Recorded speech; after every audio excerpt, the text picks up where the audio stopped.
In the YouTube algorithm, the people are represented by three separate yet equally important groups: the one that creates, the one that views, and the one that just can't help but react. Under Title 17, I am a member of an elite squad, also known as the Special Viewers Unit. These are the archives.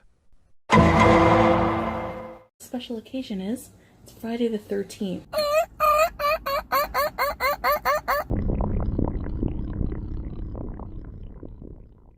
It's Friday the 13th, Sam. Do you want to watch a Jason movie? So in today's video, I really want to make something very fallish, pumpkin Alfredo. And usually fettuccine Alfredo calls for a ton of butter, cream, cheese. Now we're going to cut that in half and make it a bit healthier. Hey guys, hey guys, hey, how are you? How are you? Welcome to another episode of Creepypasta. Leave me alone, that's the only editing skill I have. Beauty bite. Alright, so let's start this story. So, my memory is not the greatest. But I was really racking my brains for story times. My brain for story times. And I do remember something creepy kind of happening to me. Now, as a kid, a lot of things creepy happen. I sometimes ask myself, how much of it was imagination, like childhood imagination, and how much of it was actually true? How boring, you know? One of the songs was from the Crash Test Dummies. Just this constant drabby afternoon of being in this office.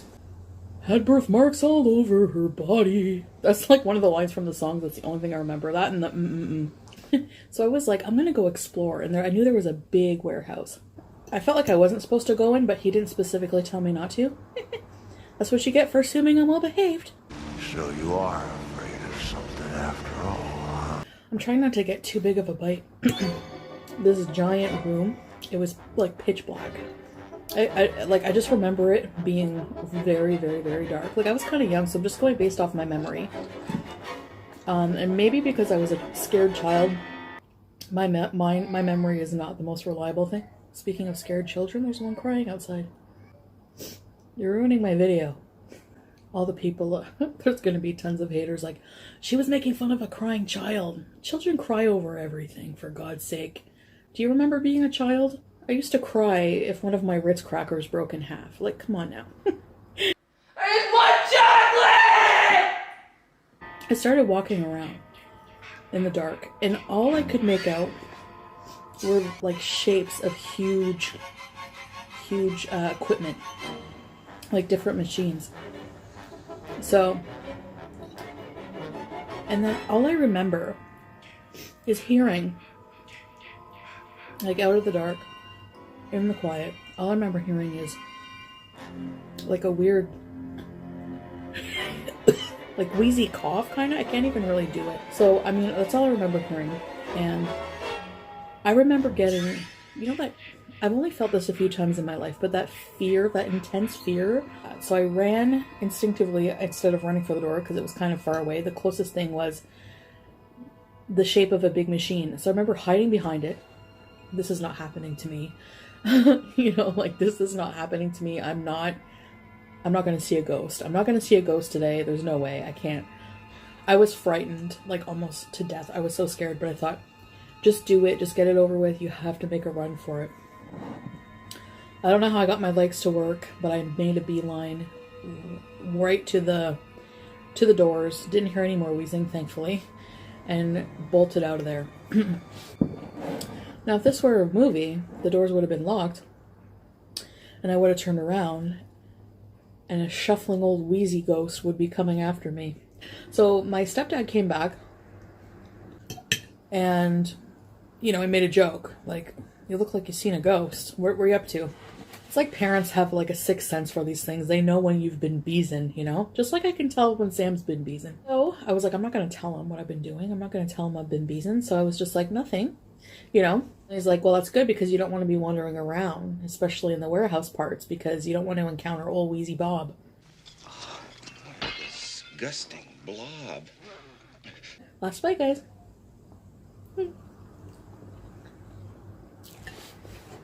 Nice plate, eh?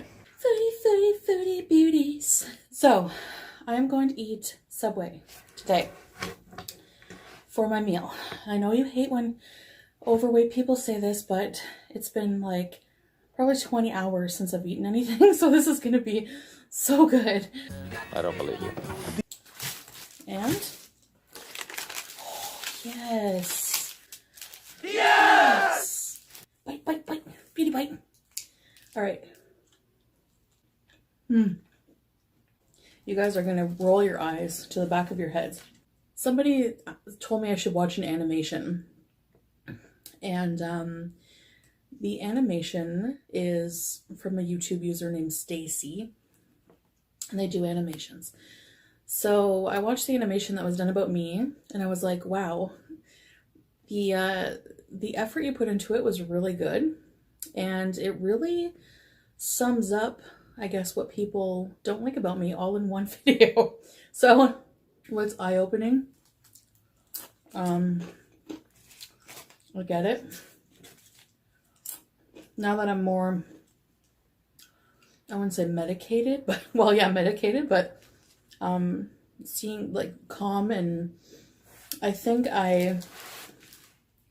the way I lashed out at Charlie Gold was very wrong, so I do apologize to her for that. I don't want people to think of me as a bad person, and on here I have a definite anger issues. So watching that animation really did make me feel like, okay, I get it, you know? So hopefully that will help me. I think just my attitude in general towards reaction channels was wrong, because a lot of them are not hate, you know? And yes, my apology is sincere. Lies are soft and squishy. They can be whatever shape you want. They're convenient. The truth is hard and spiky. Hard to embrace. Worth embracing. Okay. The thing I love about that animation is I don't know if there's a jar. Are those dingleberries? I see you hesitate. What are the doctors going to say about me? Like, there's so much to make fun of. It's already going to be a pain in the ass for the surgeon to operate on somebody with my size. He's probably going to be like, oh my god. Wow. I have so many lovers. I completely forgot an era in my life where I was a total hoe. Era of my life, as if it's like a historical timeline, like the Renaissance of my hoe days. This is the Jurassic period of my hoe days. This is the Renaissance of my hoe days. No. There was a period of time I didn't talk too much with you guys about. From when I first went to university. By the way, I studied at the University of Ottawa. Some of you were wondering about that. If you want attention, just go exploit yourself on the internet. I think I'm going to save this app. Precious. Hey guys! Hi. We have a mukbang here for you. Mall food. I got mall Chinese, and you got mall. Tell people what you got. Mall KFC. Okay, let's do a thumbnail.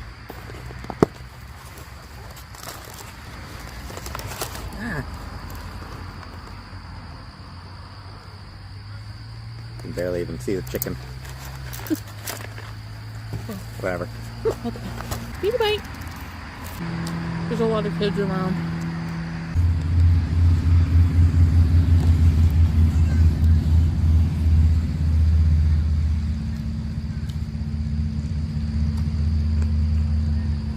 A complete and total destruction. 2 thumbs down. Right? Mm-hmm. Hi! Oh my god, they're so cute with their bushy tails. What's your favorite part of the chicken? The skin. I mean, like thigh. Oh, drumstick. I didn't get any though. Oh no? No. I used to be a breast person, but I do like drumsticks more now. They have more flavor. Yeah. Like, and the breast is usually pretty dry. Yeah. So we need to think of some things for Adventure with Pete's to do.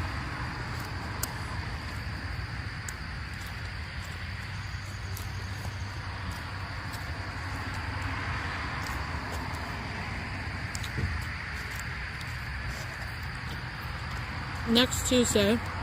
Blackjack, cocaine, and hookers. You're paying. Next Tuesday we're going to our hometown.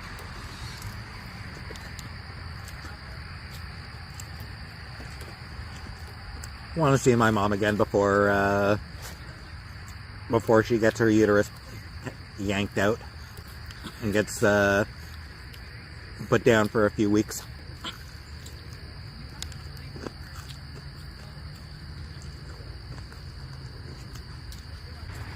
We can go for a walk on this path after. Can we though? Yeah. Why not?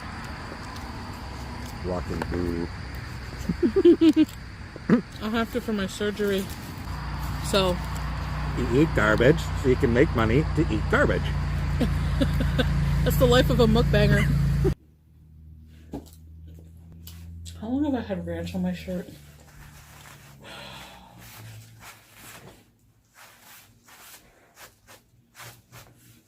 So this is just a quick car mukbang, I guess. Going to be from Panera. I've been out and about, and I thought I would pick up some Panera bread. BIBI. Go by Fly. I usually go with Arena, so I feel like a traitor. I seen the cutest thing when I was going through the drive-thru at Panera. A seagull was eating Dorito crumbs on the ground. And then there was like a half-eaten apple. He started pecking at the apple. It was so cute. And then he went...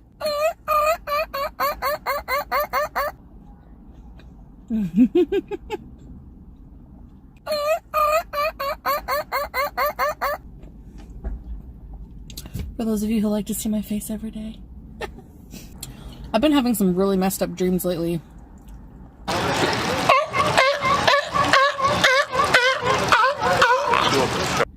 Kind of a boring day, kind of a boring video. A little quickie.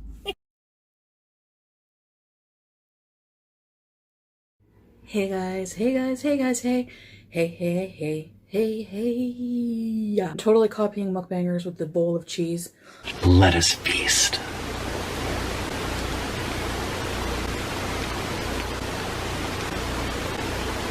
Wow. I saw a bunch of people do it here on YouTube. Shout out to everyone who did it before me. And I'm gonna do the same. Well, let's get to. So I thought I would do a mukbang and story time today. BIBI.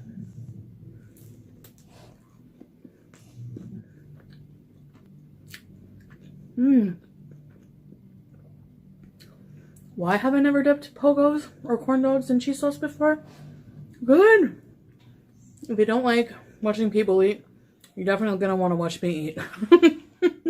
So I guess when you think of the term fat friend, sadly by definition, that's what I was. A lot of the dudes that were interested in my friends or that my friends were interested in, I didn't find really desirable anyway, but I think it just would have been nice to have some attention. So I was pretty much used to being like just ignored when we would be in a situation. I was the fat friend. I was the third wheel. When we go out to a bar or something or to a party, I was the fat friend. I was the cock blocker, whatever you want to call it. But there was one time that I got my hopes up. And this time really annoyed me. I arrived earlier than my friend. I was hanging out with this girl. We'll call her Jessica. And Jessica wasn't really a friend. She was somebody who was popular, very pretty. Every guy loved her. So I'm out there smoking. And all of a sudden, this dude comes up to me and starts talking to me. I don't remember what he said, but I could tell like he was, the way we were conversing, it was going somewhere. So I was like really like already my heart was racing. Like this guy, I was like so into him. Along comes Jessica. Let's go to an after party after the bar. They started bonding over some kind of conversation and she was giggling and they were walking ahead of me. And I was like, wait up, you know, like rude. Trying to slow down. I don't want to run out of big beefy wieners before my story ends. Or I was a total hoe. So that's when things started to take a turn. Jessica gets all excited and she's like really 2 sheets to the wind. She's just out of it. So she sits across from him, cross-legged. He sits across from her, cross-legged. I can't cross my legs, so they have that going for them too. He starts playing Maroon 5, that I don't mind spending every day out in the cold. You know what I mean, that one. And he's singing, and the same intent look he was giving me with his big baby blues at the bar, he was giving to Jessica, and she was falling for it. She was like melting like butter, like looking at him literally like it would make you throw up. It was like, and she actually started crying, and he was singing her all passionately, and I was like, oh my God, I was gonna vomit. So I had to get up and go. You know, first of all, it turned me off that he was singing Maroon 5. Like, if it was like Guns N' Roses Patience, I would have fought for him, but it was Maroon 5, so have him all you want. I go into this room. There, it must have been like I don't know, it was all smoky. There's this dude sitting on one of the couches with a Nirvana t-shirt, and he's just staring at the wall, like he's totally gone, you know? Immediately gets up, comes over to me. Got a cigarette? There's always that one moochy guy at every party. You ever notice that? They never have their own booze.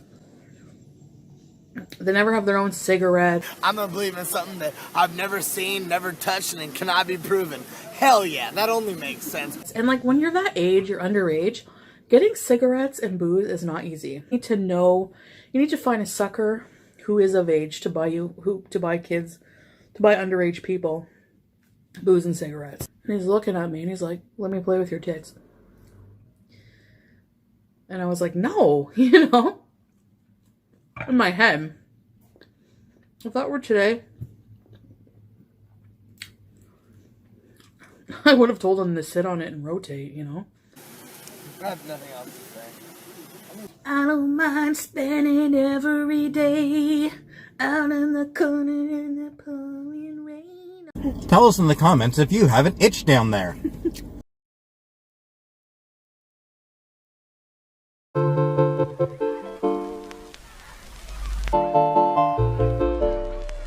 Hello, foodie beauties. Hey guys, hey, how are you? How are you? My last story, a lot of people were like, this is fake, this is baloney. And I know there's people who are gonna say that, but that's okay. So my point of my stories is to entertain you guys. Now, I'm trying to recollect from times where it's just like a long time ago, so a lot of details might not be accurate. Thanks for calling. Fake stories on YouTube are spreading quicker than HIV back in the 80s. It is the hot new gravy train with plenty of spicy sausage. My last story with Jessica, where I was the fat friend, it was a different time era. And I did have a friend, Jessica, that wasn't her real name, but I didn't really explain about her life. But she was very delinquent, always out gallivanting. She you know, sometimes she was on the streets, and she, you know, she didn't come from a very good home, and I do feel bad for her about that. Disgusting, the amount of people who have so much lack of empathy for others going through things. Like, I do think about it. I do have dreams about it sometimes, about former friends, and they're surely all true and have happened. So now let's get to eating. I'm like looking at this food and I'm like, let's eat. Beady bite. So today's story time is TMI. Beady bite.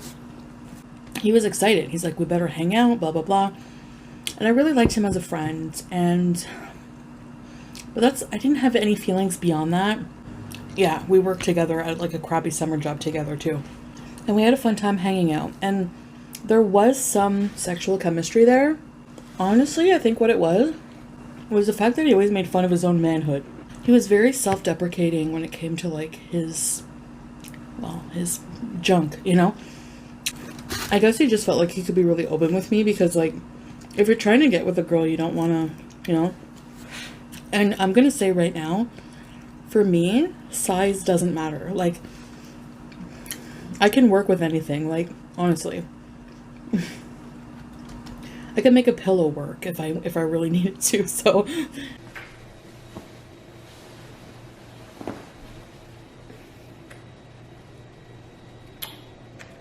You know, it doesn't matter to me. Like, it doesn't. But, we both take shots. Had way too many shots. Start feeling, you know... My inhibitions were lowered. So everything was going well. Until we got to his bedroom. That's when the green light went from yellow to red very fast. You know, no girl is gonna get turned on going into your room when it smells like bedhead and Funyuns. Like, I don't know, he was just really like, he hadn't had any in like forever or something because he was hurriedly taking his pants off. He had tie-dye boxers, number one. And he's like, lays down on the bed, splayed out like this. And all I see is, no joke. Here's some advice for people thinking of wanting to do YouTube. If you want to have a successful YouTube channel, talk shit about somebody. And I look at his face, and this is, I can't do arousal faces. Like, his was like, he looked like a bullfrog high on ether. I'm not joking. And you know, even that, I could ignore. It's when things started getting weird, you know. He was like, make fun of it, make fun of it. Tell me how small it is, make fun of it. And I'm thinking, no, I'm not gonna make fun of it to your face. I'm gonna call my best friend later and make fun of it, but not now. Big beautiful me. Love her locks. Come on, guys, don't pretend, women, that you haven't, if a dude sends you a pic, like you haven't sent it to your friend to laugh at it. You're doing great. You did nothing wrong. Oh my god, it's curving to the side. What the hell? Kind of mean, I know. Saved by the notification bell. And I treated it like an emergency. It's like, I gotta get out of here. So I bolted, and he's like, oh, come on. I just left him out there. You know, the bullfrog face. That's why I'm vanilla when it comes to, you know. Because before you know it, things get out of hand, and you end up bent over, ball gagged, and looking for safe words. Like, I don't think you want to go in there. Oh, come on, we're roommates. My eyes! anyway, I'm gonna put this away. And save some.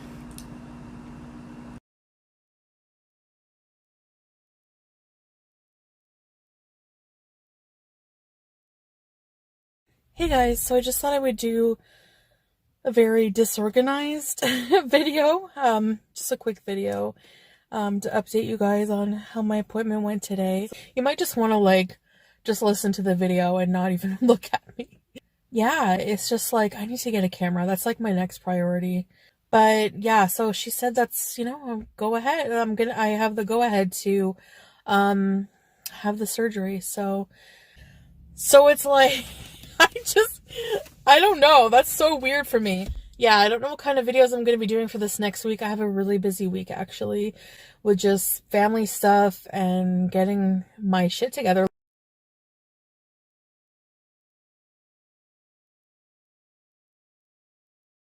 There we go. Hi, guys! Say hi. Oh, yeah, hi. Yep, I'm boring. So let me show you guys the butter chicken. Yum! Oh my god, it smells so good. Thumbnail. Wait. How long do we have to hold it like this? So this is their big wiener. Let's try it.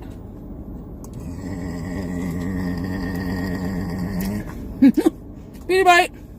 Big wiener. Grow up. I'm just... Never. Big hot dog. Tired of the same old traditional tiny hot dog? Well, now there's new big hot dog. Yes. So this relish is so good. Is this the kind of material you would have if you had your own channel? I don't know how much of my audience... Oh, I had an itch down there. you don't know how much of your audience had an itch down there? Tell us in the comments if you have an itch down there. You know your audience watches you because you're... Gross. Exactly. You know what? That hot dog never had a chance. Okay, so I want to try... I got some garlic aioli. Oh, stinks. When I used to work here... Ew! Nasty. Okay, let's try this poutine. I got some... Well, just lost your chance at a... sponsorship. At a Heinz sponsorship.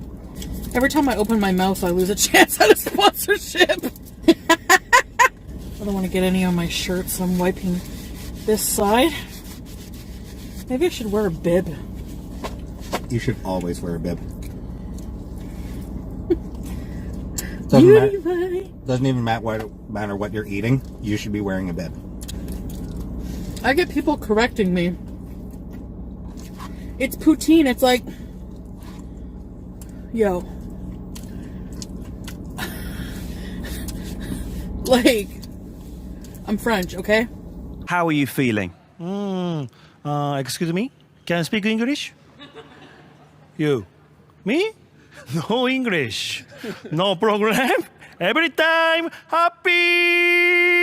I have a pen. I have a oi. Hey, apple pear. Oh my God. Thank you. Go. Go home. I go home. Her blood is 80% gravy. She knows what food is called. Especially poutine, because there's gravy in it. It's called poutine. Yeah, and it's called Notre Dame, too, right? Damn Yanks. Or La Croix. Is calling them Yanks racist because I don't want to get it straight? It's not racist. Is it derogatory? A little. It means Yankees, like Americans. Oh. Americans are called Yankees. Yeah. And, yeah, us non-Americans call them Yanks for short. Oh. Mysteries of Vernacular. Yankee. A New England resident, or more generally, a person who lives in or is from the United States. Though the origin of Yankee is uncertain, this all-American word most likely descended from the Dutch moniker Yankee. In 1758, British General James Wolfe used Yankee as a pejorative term for the colonists under his supervision. But the insult wasn't limited to soldiers.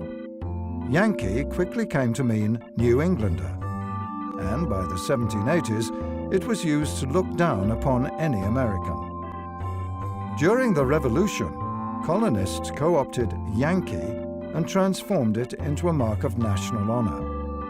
The Civil War, however, intensified the derisive definition when it was used by Southerners to mock members of the Union. Today, it carries much less emotion. Unless, of course, we're talking about baseball. Oh no! Told you.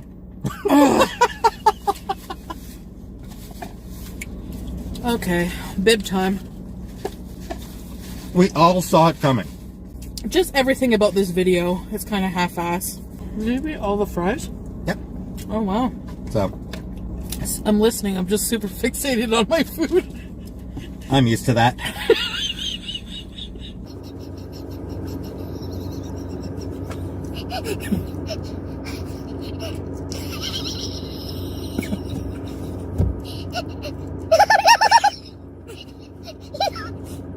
You're super tired of it.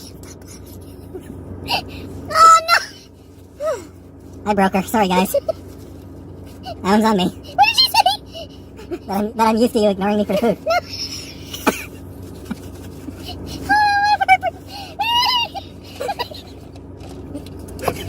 What did you say when we were...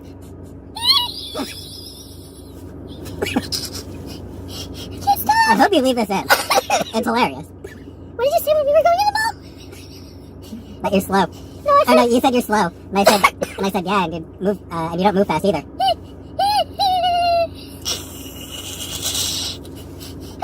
I can't breathe. Magic! She laughed to death. I can't eat anymore. I almost ate the whole thing. You only have one bite left. I can't do it. You were right about to before I killed you. You were right about to finish it before the involuntary manslaughter there. Okay. Excuse me. This is a mess of a video. Should we even publish it? Yes. Unedited. Okay. Okay, guys, I'm gonna go now.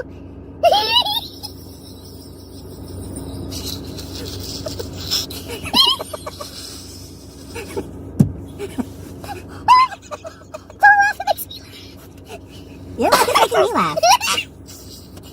Woo! Okay. Okay. Think of something sad. Okay, guys. Say bye. I gotta end the video. Bye. 2 hours later. Yeah. Oh my goodness, my hair. Hi guys! So, I have a whole bunch of stuff from Amazon. I wanted to show you some things I got to prepare for my surgery date. Just some things that I'm probably going to need in the hospital. So I got some socks. So I got a Puma bag. Earplugs. So I got a pair of these slippers. Now I ordered a bunch of these. I know that I do mukbangs and it looks like I have a hell of an appetite and I eat junk, but behind the scenes, the pill I'm on is really, it really does, actually I'm not hungry most of the time. So when I do my mukbangs, it's when I'm really hungry. And like for the other times, I want to make sure that I'm getting enough nutrition so that I can heal properly. Drink a few of these a day. And probably just have like one meal. And it's not always going to be unhealthy. You know, around the days that I do mukbangs. Like from now on, it's probably just going to be like surgery related videos. I think I have like one other mukbang to put out. And the next day. Hey guys, hey! Welcome back to another video. Foodie, foodie, foodie beauties. Na na na na na na. I don't know, but whenever the spicy chicken sandwich came out in the US, I was thinking, what's the big deal? Like, we've had chicken sandwiches at Canadian locations at Popeyes for so long. You know what I mean? Can't get away from me, French fries. So I want to talk to you guys a bit about something I need to stop doing. Now, I want to say that I acknowledge that I've confused my audience. My mind in the past little while has completely changed. My new attitude is my weight, my health, any decisions I make, what I eat, is my business. I have just about had enough of you. Well, you wouldn't say that if I came with fries and a medium drink.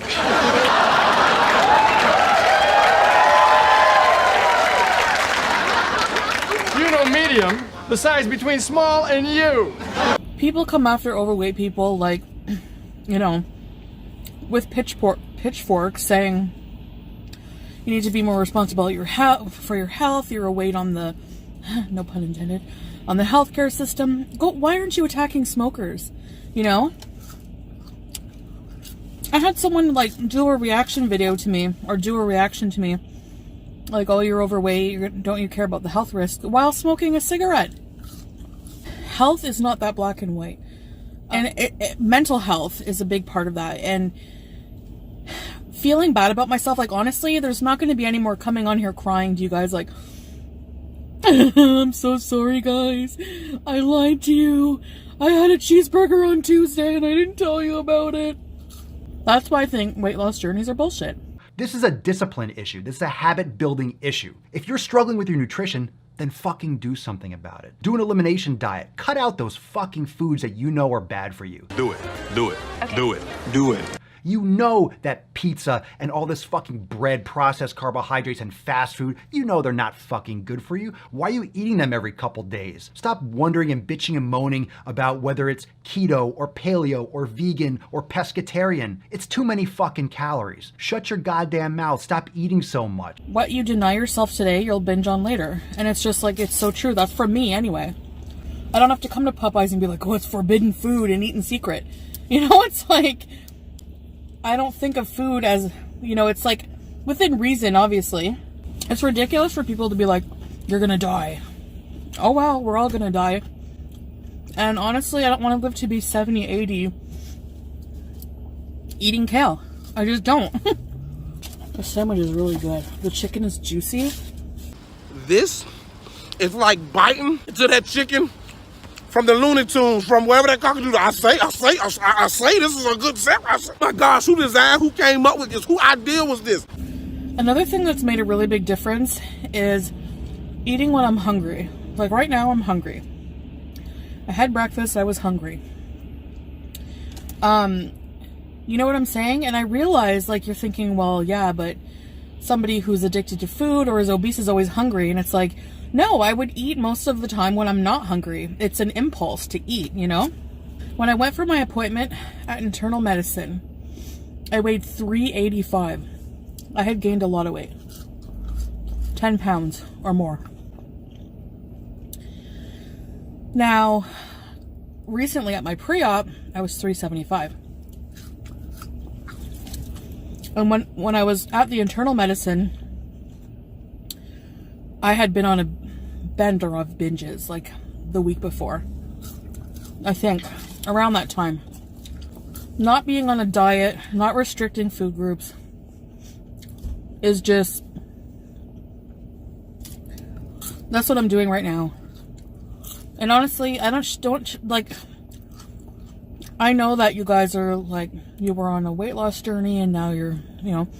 I started my channel as mukbangs and I'm happier eating and talking to you guys and being foodie beauty. And that should have no impact on anyone's life. You know, people who sit there ruminating on the decisions other people make in their life, which has no impact on you. When, like, listen to Jesus, people. When Jesus said, ye who have never sinned, cast the first stone. It's like we, you know, like the person smoking. It's like,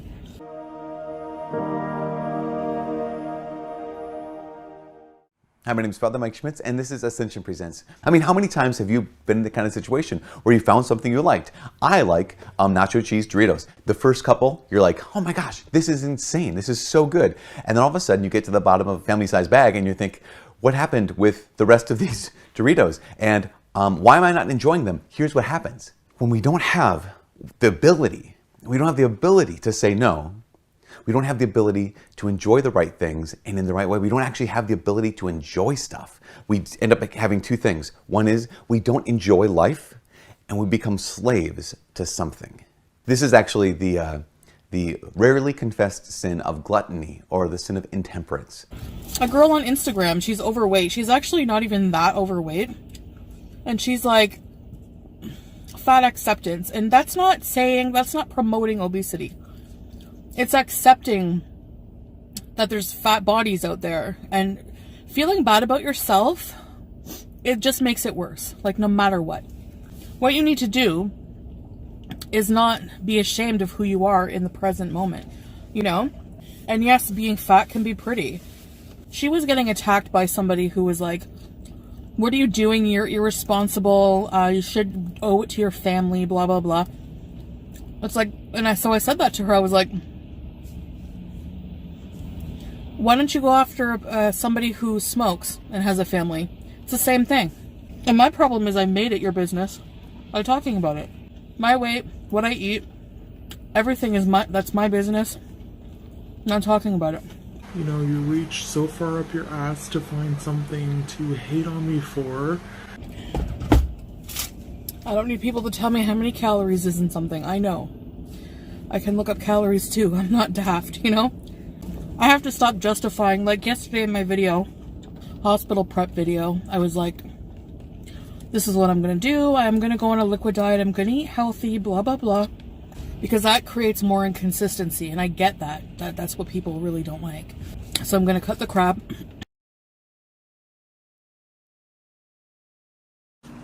I'm not gonna make fun of it to your face. I'm gonna call my best friend later and make fun of it, but not now. You know, my fam, you know, I'm the first one to get mine because I don't feed my family. I eat it all first. Some trolls, I tell you. Some trolls. They're so funny. I just laugh. I love the Big Mac sauce. And Spitty's like, look who's back for vacation. Fancy. Fancy's in the house. She said, had a great time. She went swimming.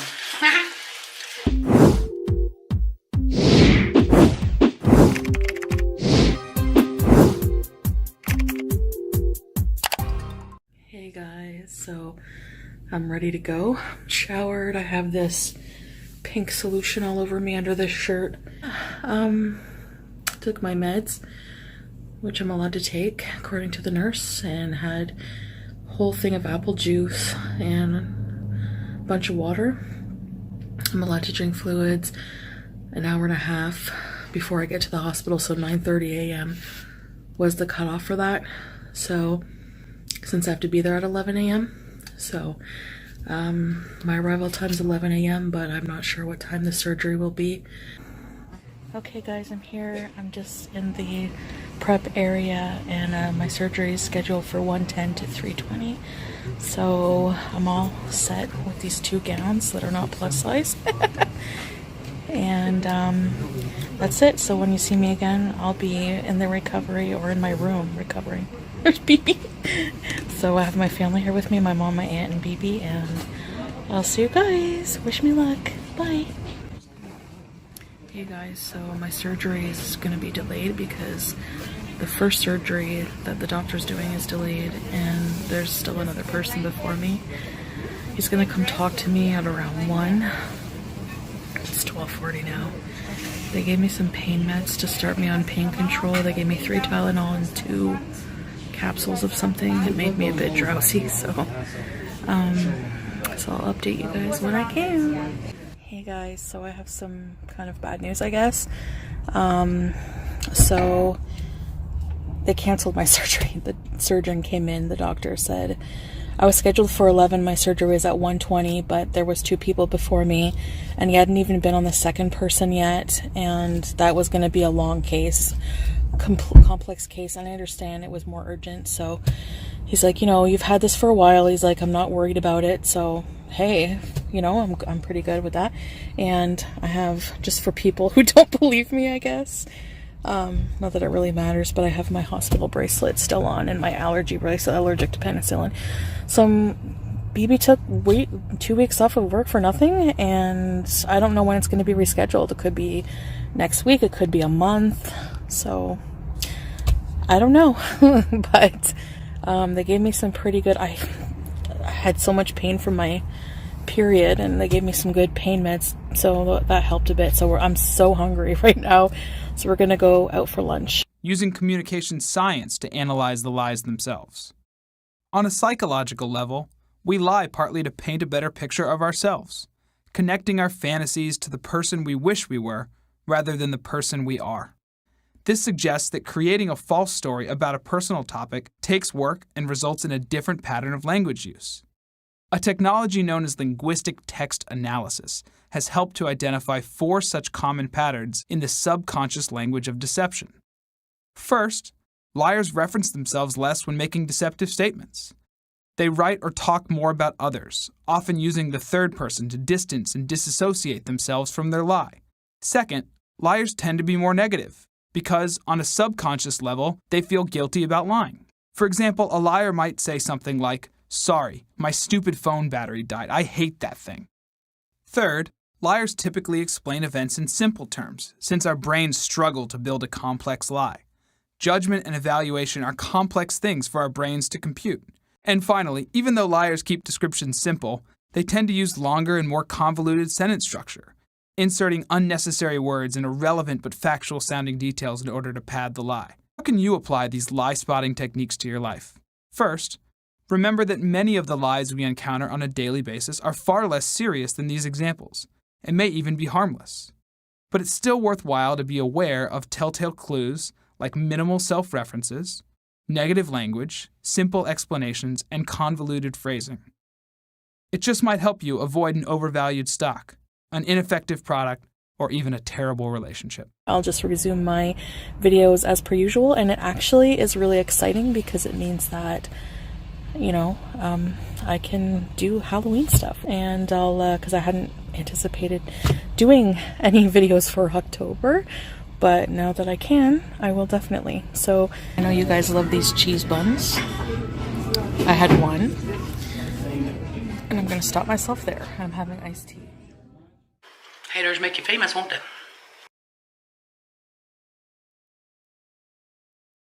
Delete block, delete block.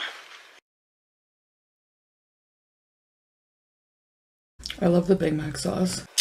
They're just so funny to me.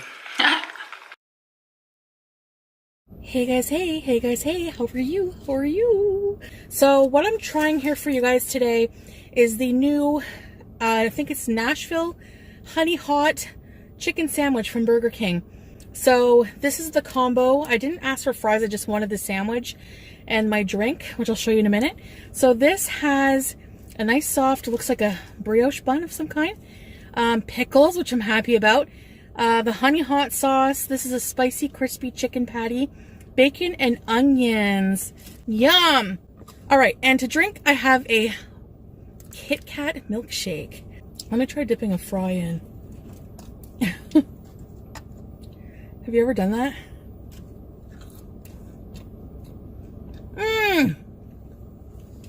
That is actually legit. Too legit to quit. I used to be legit. In fact, I was too legit. I was too legit to quit. But now, I'm not legit. I'm unlegit. And for that reason, I must quit. Thinking of starting a merch line for bibs. Alright, let's try this burger. Eat a bite! But it is spicy, so you know what that means. Ow! My biscuits are burning! You can sort of see some bush behind me, right? Well, right behind me is a trail that I used to go on. Well, one day I was walking, a sign that said that the area, that particular area of the trail was haunted. The ghost of two lovers who could not be together. The chicken is like real chicken. The sauce is sweet and spicy. The pickles, the onions. Love it. When I saw that and I was by myself, I was like, well, I mean, you know how I love ghosts. If I'm with other people, whatever. If I'm by myself, I'm the biggest pussy. Smells like pussy! Whatever. Grow up, you know. You need to get your walk in. So something weird happened, kind of creepy. I was completely alone on the trail. Occasionally, a jogger would go by or someone on a bike, but very rarely. So the way it was is there's one trail going this way, and then there's another parallel trail, and both trails are separated by this big, like, middle forested area. Now, it was mostly quiet. Maybe the odd bug or bird or something, you know. You could tell the difference, you know, between the rustling of like a bug or a small rodent and like a human or non-human. Was I all of a sudden heard like what sounded like somebody walking through the wooded area, walking around there, and I could kind of hear like breathing. Like somebody was walking and breathing through the wooded area.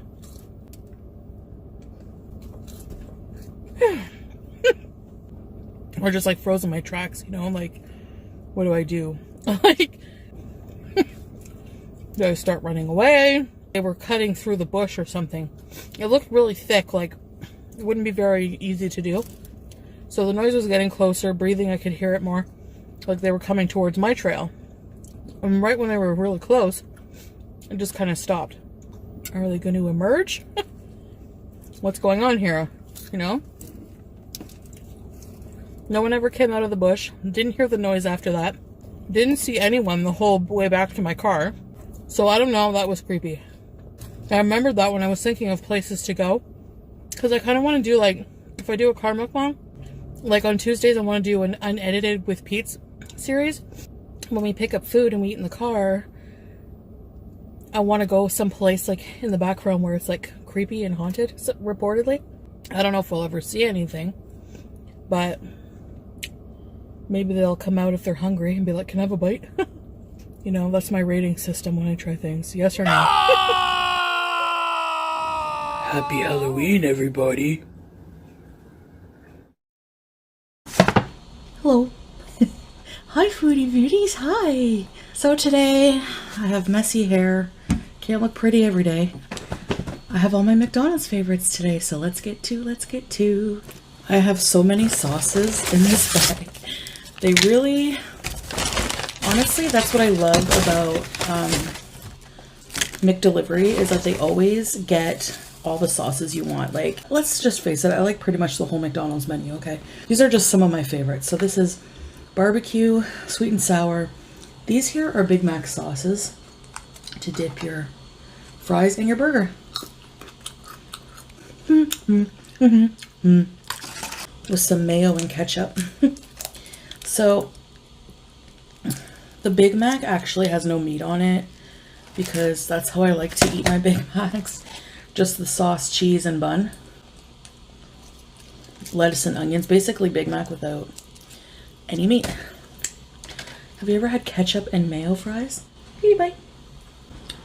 I dip it in sweet and sour and barbecue. Okay, so they did put one patty, which is okay. Let's give you a beauty bite of this Big Mac.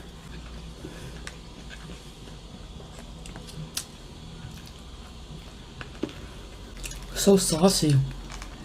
This is a quarter pounder with cheese. This is a Big Mac. Nuggets. Fries. What kind of movies around Halloween time do you guys watch? Like TV shows, spooky movies? This is so messy. Dr. Sleep is coming out in November, which is like kind of like a sequel to The Shining. It looks amazing. American Horror Story 1984. I'm watching it. Kitchen's closed, hon. As you're looking for a little midnight snack. Ow. I would recommend.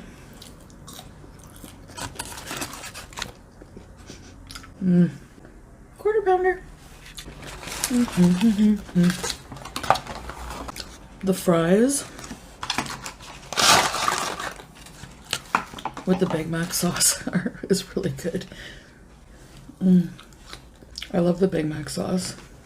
Maybe I can steal some of your ideas. BB's sleeping. It's like noon. I've been up since like 7. McDonald's fries are not that good unless they're like super fresh, you know? They have like a window of time when they're edible.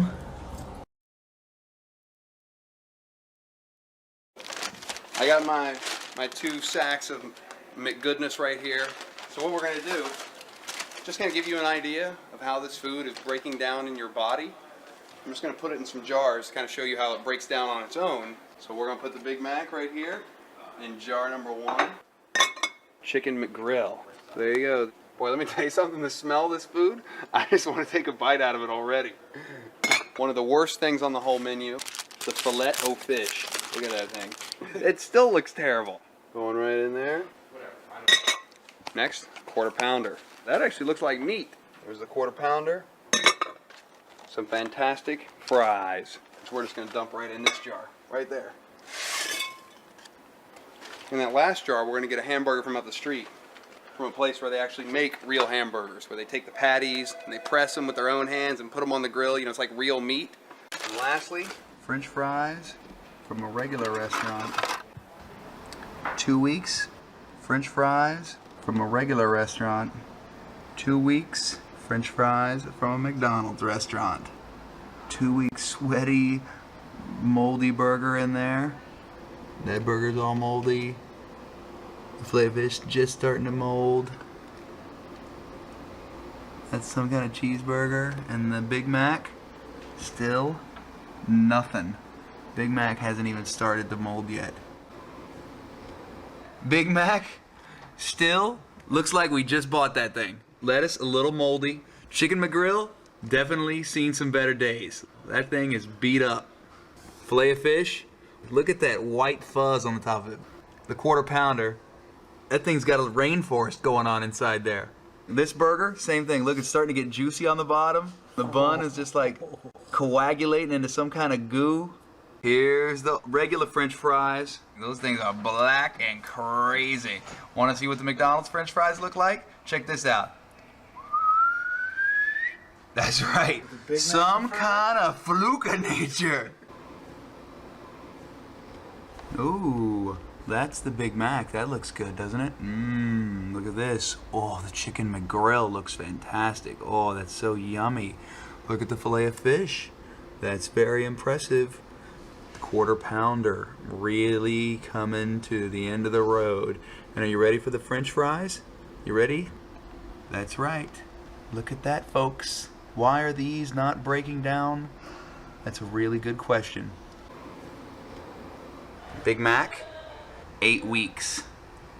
Chicken McGrill. I don't even know what that runny liquid goo is right there. Now we move on to the delicious filet of fish. What do we got? 8 weeks. Mossy goodness. Look at that fuzzy little sandwich. Here's the quarter pounder with cheese and a little sweat box that's happening there. Look at that. Looks like the ice age is set in on our quarter pounder with cheese. McDonald's French fries. It's now been 2 months, and look what's happening here. That's right. Still nothing. 10 weeks on the Big Mac. Frosty goodness. Look at the chicken McGrill. 10 weeks. Oh, the filet of fish. Oh, does it get any better than that? I don't even know what that fuzz on the top is. Week number 10, quarter pounder. Some kind of crazy little like science experiment happening there. Look at that. What is wrong with that? There's not even one little Sporzor on there. There's not nothing breaking down. Nothing. Looks like we bought them yesterday. I don't like talking and chewing. I think I'm done. I don't think I can eat anymore.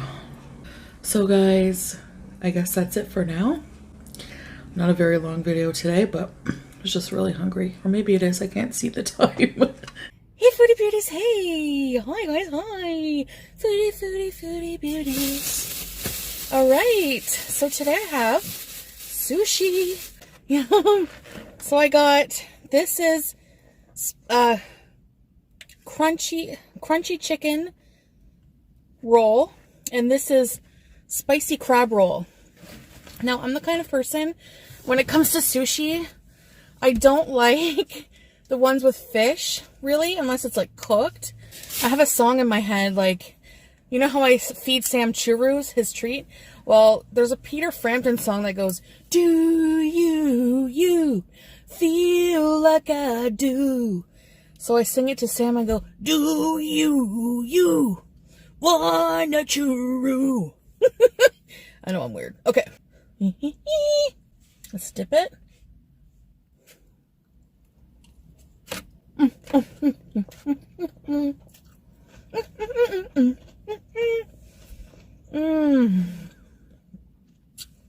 I love this sushi blues. So I thought I'd tell you guys about, I've been on some dates, some horrible dates, and this is one of them. So most of these guys I met online. You know, I met BIBI on online dating, so, you know, can't really knock it. And I mean, where else are you going to meet people? You know, a bar where they're drunk?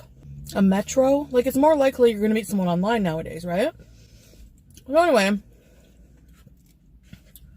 Whoa. Oh. Sorry. I don't hold chopsticks properly, but whatever. Step 1, go ahead and just pinch the chopstick or somewhere around the middle, a little bit above, to where you just are pinching it with your 2 fingers. Now you'll have a hole underneath. You just slide the other stick underneath that. Now I'm pinching the top and I'm using my other finger, my middle finger there, to go ahead and just hold the other side. So I have the top pinched, the middle finger is bracing the other side, and of course it's being braced by the inside of my thumb. So once again, pinch the top, slide in the bottom, and then go ahead and use that little middle finger right there. There you go. Now you can go ahead and use the chopsticks to do whatever you need to. So this guy met online. I was, not gonna lie, I was immediately attracted to his looks. This guy was like polished to the nines. He was very attractive, like looked like a polished pretty boy, and he was very intelligent sounding. But as you will discover, you ever like go on a date or meet a guy who's just so self-absorbed and all they talk about is themselves? It was like a fancy cafe type of restaurant, bistro or something, I don't know. It was really fancy. It didn't last long because in my hometown, fancy doesn't last long. Okay, so yeah. So I show up, he's at a table, and he's dressed to the nines again. You know, he had like this blazer on, this pink button-up shirt, these, you know, like fancy guys wear these like fancy pointy shoes. He had pointy shoes.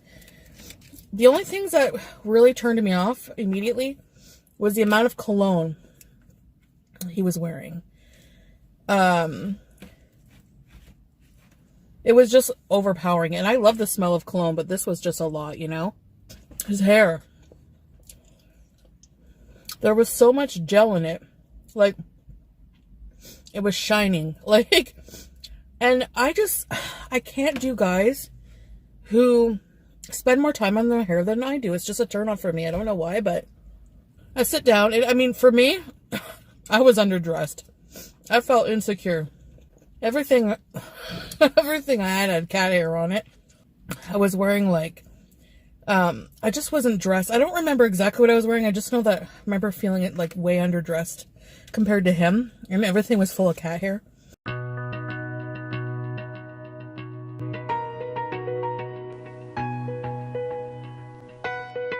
Looking at the menu, he ordered something like fancy, like vichyssoise, aubergine vichyssoise, I don't know. Something with a obnoxious name. This guy starts talking about himself. Does not talk about me at all. Like he didn't care at all. It's like, why did you come on a date with me? Just to show off? Just for like a soundboard? I started getting so bored and like so irritated.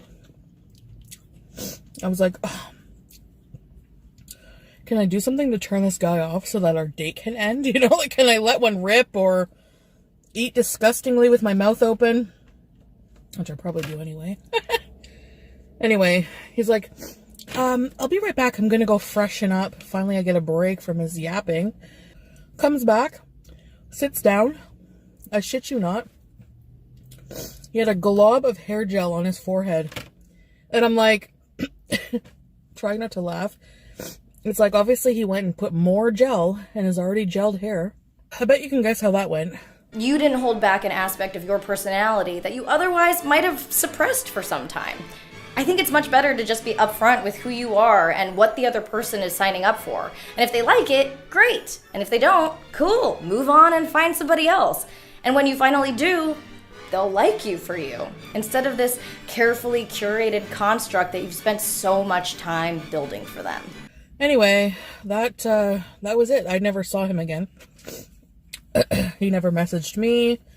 Probably was like, ew, she's full of cat hair. I don't know, whatever. She didn't have enough hair gel in her hair. sure listen to him a lot. Whew, I was craving sushi.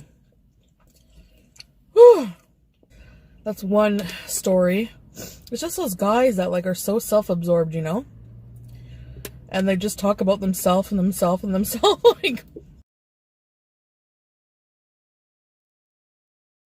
Share. so I look like a psycho in general. For another rant for another day. So today, Pete and I, so this video is going to be unedited, so we're going to try to keep it PG. And we want to avoid demonetization. We probably can't talk about the fact that YouTube tries to appeal to Nazis. No, you can't say the word Nazi, okay? Alright. But YouTube totally does. For another rant for another day. So I wanted to try the double quesarito, which is here in Canada, but instead I got a big old greasy big box of the toasted cheesy chalupa. So let me set up here. Okay, we're parked at a place called Ren's Pets, and we're parked very far away in like a huge... So I guess shout out to Ren's Pets. Shout out to Ren's Pets. Thank you for the big empty lot, even though it's probably not good for your business. But it's a good spot for us mukbangers. So, toasted cheesy. Smells cheesy. And a burrito. And, oh boy, nacho fries, or loaded supreme, fries supreme. KFC chicken. Let's do thumbnail. Alright, you gotta look like a psycho in the thumbnail. So I look like a psycho in general. Yeah, no one knows what's going on behind those glasses. Cinnabon Delights.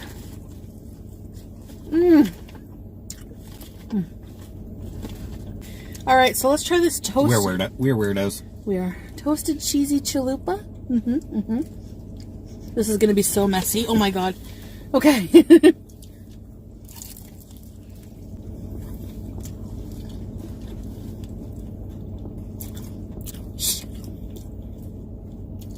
I said shh.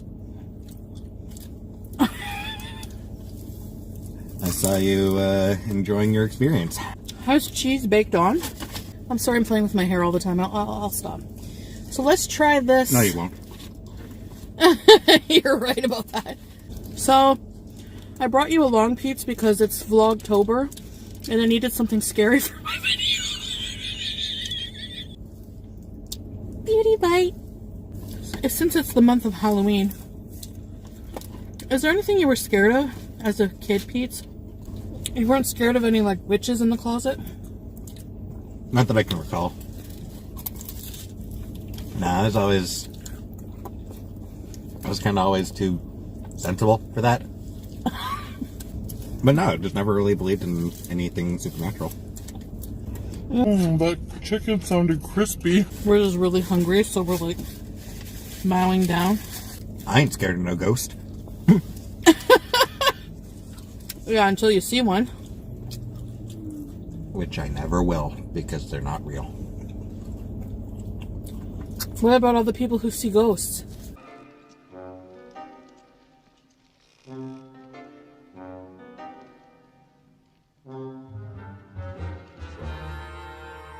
They're all seeing things. So if you saw a ghost, you'd think you're seeing things. Yep.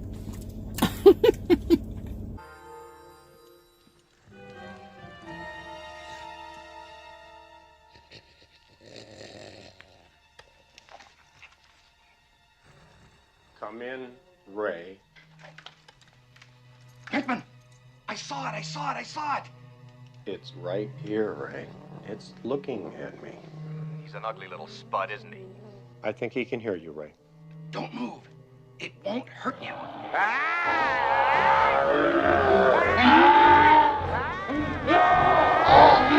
So if we go ghost hunting together, well, Pete calls it ghost debunking.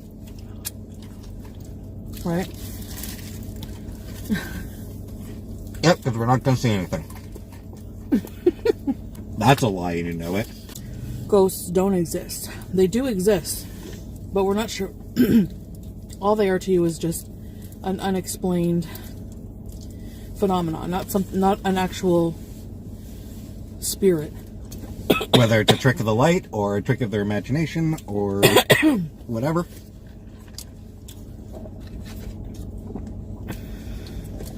They see something that's not there.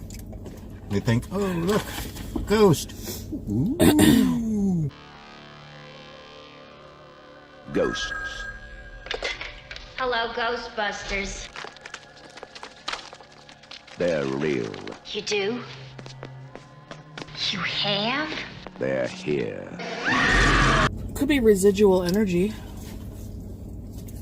Because if people see the same thing, that's not likely a hallucination. Yep, I'm full. I'm not. I'm just joking.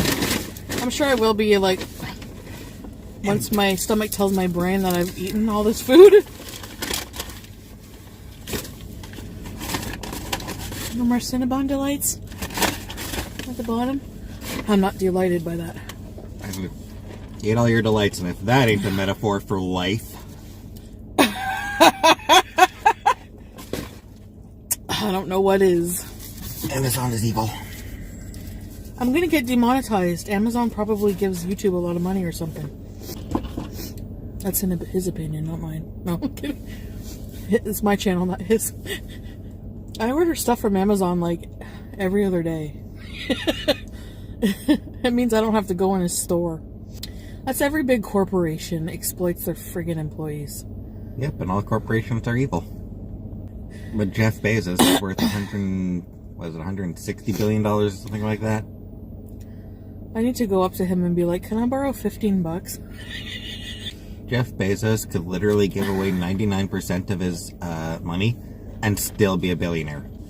And nobody needs $1 billion. Jeff Bezos is immoral. There was a thing on the news actually when I was on my way here. It was talking about, is being a billionaire immoral? Like, is having billions of dollars immoral? Yep. You will never achieve anything greater than your highest aspiration. Show me your friends and I show you your future. You want to know why you're all f***ed up? Just look at the bums you hang around with. I do what you don't want to do, that you know that you got to do to be where you want to be. This is number one, and I'm not suggesting this for everybody. It's how I live, though. First 10 years of my starting CNN, I slept on my couch. I didn't have an apartment. Bill Gates slept in the office. Steve Jobs slept in the office.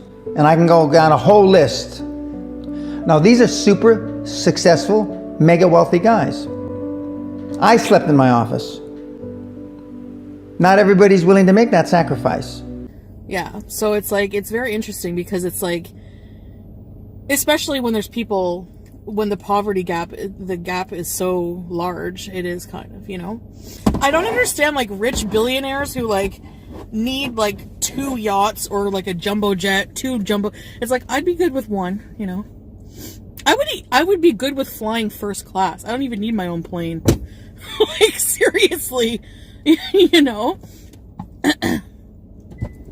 Hell, I'd be fine flying coach. Oh, coach? Why not? Screaming kids.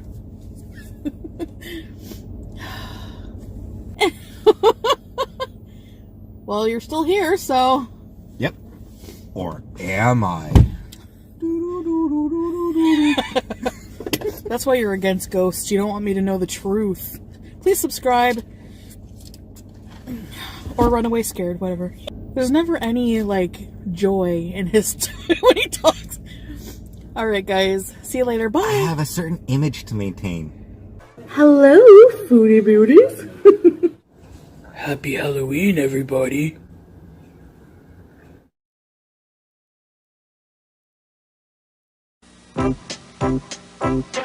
We start with good fresh chicken, like we know we should.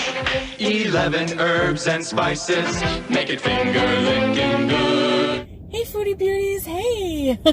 Hi. Welcome to another video. So, I recently found out that until November 10th, KFC Canada has an item that I'm really intrigued to try, and that is the barbecue Lay's chicken tenders. All right, guys, so for the 3-piece meal, it was $13.82, but I also got a side of their gravy for the fries. Yum. And one of their macaroni salads. So this is what the tenders look like. So we're here to rate the tenders today. So this is one of the tenders. It supposedly their description is barbecue Lay's meets chicken tenders. So I'm going to try the smaller one here first. So I'm going to dip it. Let's taste it without the dip first. So beauty bite for you guys. Wow. It does taste like Lay's barbecue chips with chicken. Like, it's really weird. Beauty bite? These are really, really good, guys. To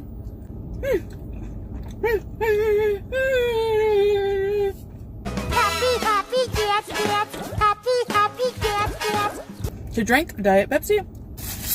So the tenders, whenever it comes to chicken tenders, there's certain things that I critique based on, like I have criteria for them. Crispiness, crunchiness, these have that. The quality of the chicken, if it's juicy and tender, because they're chicken tenders. And the overall flavor. So they're just really good. They meet all the criteria. Too legit to quit. I don't know if that is joke here. Legit. Too legit to quit. So I'm getting my passport so that I can go to the US. So where I'm located in Canada, the closest entry into the US, like from my hometown, we have a bridge that goes right into upstate New York, Cornwall, Ontario, into upstate New York. I would like to go shopping at the malls. There's a casino I want to go to. I want to visit the Boldt Castle. And for food review purposes, I would like to go to, in Watertown, they have like a Sonic. I've never been, and I really want to try it. Yeah, I just wanted to do a quick review of these. I don't know, I love food, so it's going to be hard for me to really, you probably won't find too many negative reviews from me. If you're new here and you're wondering what TMI is, it is a too much information story time where I basically sell my dignity online. So yeah, so please subscribe to my channel, click the notification bell, and give this video a thumbs up, and I'll see you next time. Bye, guys.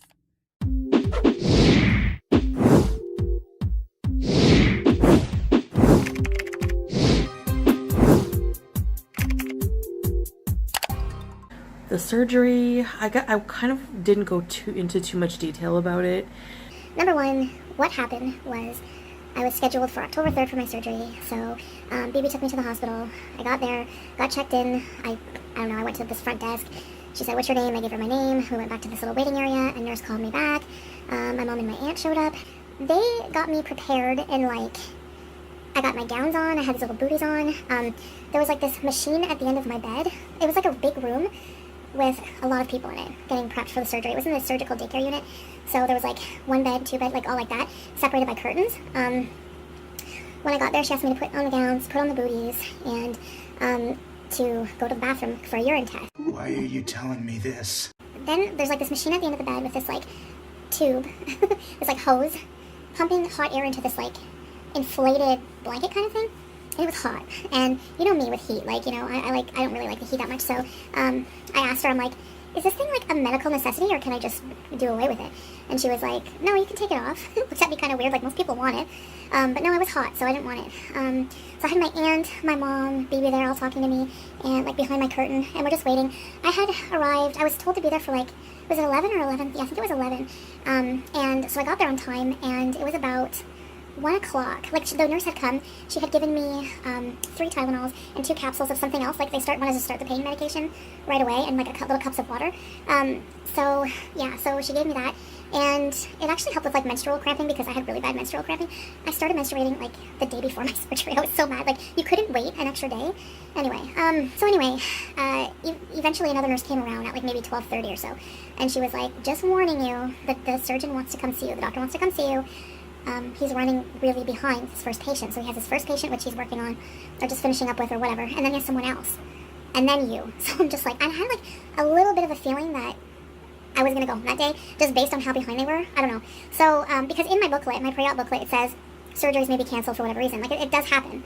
At like around 1 or so, he comes in and he like comes up to me and he's like rubbing my arm and he says, I have some bad news. And I'm like, okay, I have a feeling like I'm going home. I thought maybe I would have to spend the night in the hospital and then he would get to me like the next day. But no, he's like, I'm not going to get to you today. Like, I can pretty much remember verbatim what he said. He was like, I'm not going to get to you today. He's like, my first case is very complicated. It's a few hours, took me a few hours extra. My next case is complicated and yours is as well. So for patient safety and all that. So I'm just like, okay. So I was like, okay, so what now? You know? And he's like, well, I'm going to send you home. And my aunt was like, so are you going to reschedule her surgery? He's like, well, I'm going to have to find time for her. I'm not concerned. These have been in her body for years, the cysts, or, you know, and, you know, I'm not too concerned with waiting a bit longer. And then she's like, well, what do you mean by a bit longer? Like, my aunt was like, an extra week, tomorrow, the weekend. He's like, oh, no, we don't do the surgery on the weekend. I know some people were saying they would reschedule right then and there. It doesn't work that way over here where I am, I guess, because they didn't. And I don't have discharge papers. Because they didn't do a discharge process on me. He literally came in, told me that. The nurse let me get dressed, unhooked me from my oxygen sat thing, and I was on my way. I left the hospital. That was it. There was nothing else to do. I hadn't eaten since like the night before, and I was pretty hungry. So that's what we did. There's a hypothesis that suggests that if I'm right-handed, if I look up and left, I'm remembering something. If I look up to the right, I'm constructing something, often visual. If I'm doing it in line with my ears, I'm constructing a sound, or I'm remembering a sound, or I'm having an inner dialogue, or I'm reflecting on inner feelings. So you've got a little map. That liars avoid the use of I, me, and my. They use more negative words: don't, can't, won't. They use a lot of passive language and distancing language. You cannot control your micro-expressions. You cannot control sadness. It's very hard. Only 1 in 10 can pull their eyebrows together and push them up. Try it. So you can't fake sadness. 9 out of 10 of you can't. So if somebody's looking down and their eyebrows aren't up and together and the mouth, you can't fake this one either. If these muscles aren't pulling down and those aren't going up and they're pretending to be sad, they're pretending to be sad maybe. That's a hypothesis you need to check through. Because those are reliable muscles that you cannot manipulate. 9 out of 10 of us can't. Okay, thank you very much. I know, I don't really want to go into like all these rumors. Like, I was actually like really not surprised, but actually surprised by all of the weird things that people were saying, like I'm faking the surgery, or that they canceled it because of my weight. I don't feel like I need to explain myself to anybody. I don't feel like I need to explain what I'm doing in my life or how I'm addressing my weight. I feel like that's my business, and it's a more recent realization I've come to, and I don't mean that to be sassy or nasty. I just mean that in the utmost honest way possible. That's a lie, you know it. I feel like I've just been really against dieting and diet culture and stuff like that. And I am taking care of myself in, I guess, a non-conventional way. If somebody just gives you advice about certain things, it doesn't necessarily mean that you have to dismiss it as hate. I think it's rad that it's like hip to be body positive right now. I think that that's a good thing. I think that means we are moving in the right direction. I actually completely disagree with that. I think body positivity can be really harmful. Fat acceptance in general can be really harmful. It promotes laziness, and rather than you admitting that you don't feel good in your body, you're trying to change society to cater to your feelings. I'm just waiting to see when it will be rescheduled. I mean, eventually it will be. I won't talk about this until I hear more news.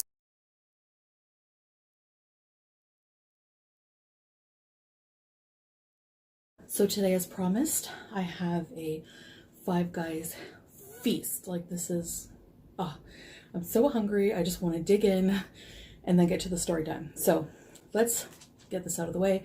So I have a large lemonade, Cajun fries, large Cajun fries and ketchup. This is a bacon double cheeseburger, or just regular cheeseburger, bacon double cheeseburger. These are monstrous burgers, so let's get to. So where exactly does binge eating disorder fit in? You can think of binge eating disorder as a repetitive cycle of eating and distress.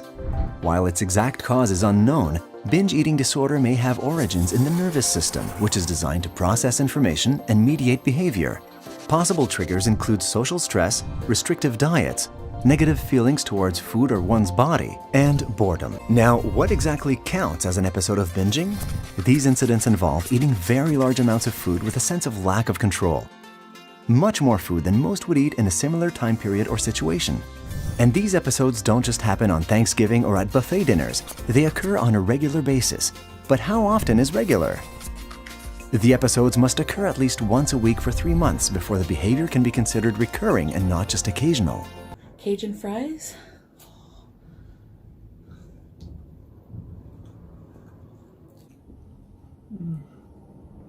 Let's try this bacon double cheeseburger. Oh my gosh.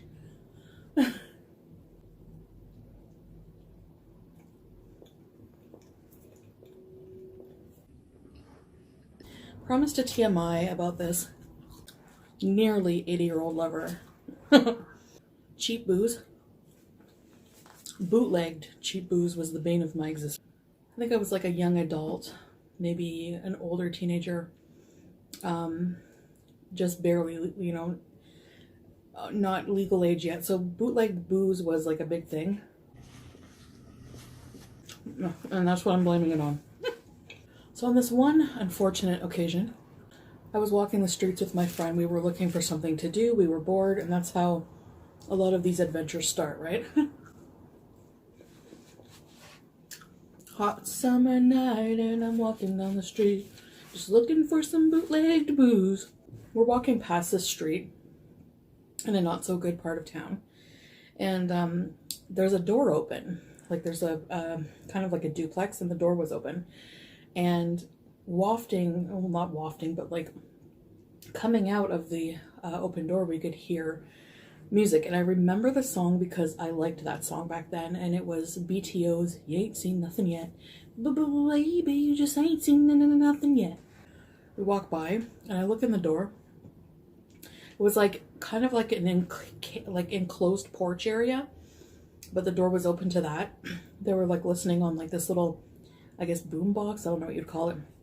There were two men, older men. They didn't look like they were in their late 70s. It turns out the men were like in their late 70s or something. You round it off, it's 80. I want to get as accurate as possible to give you guys a visualization, you know? So the guy who was interested in me in this story looked like, and I nailed it, he looked exactly like Chef Boyardee. Hello, may I come in? I am Chef Boyardee. Perhaps you have seen my picture on Chef Boyardee products at your grocer's. So his mustache had nicotine stains. Like if you could, it wasn't black anymore. If you, like if it was like a hair dye color, it'd be like smoker's delight, you know? I could tell by the look of disgust on my friend's face that she really wasn't into doing, like she wanted to keep walking. But then, so the other guy that was really into my friend, he looked like Ed Gein. He really did. And he had a creepy voice. Like he would always be like, yes, she's a pretty girl. I'll take nicotine stash over serial killer, thanks. So I lucked out there.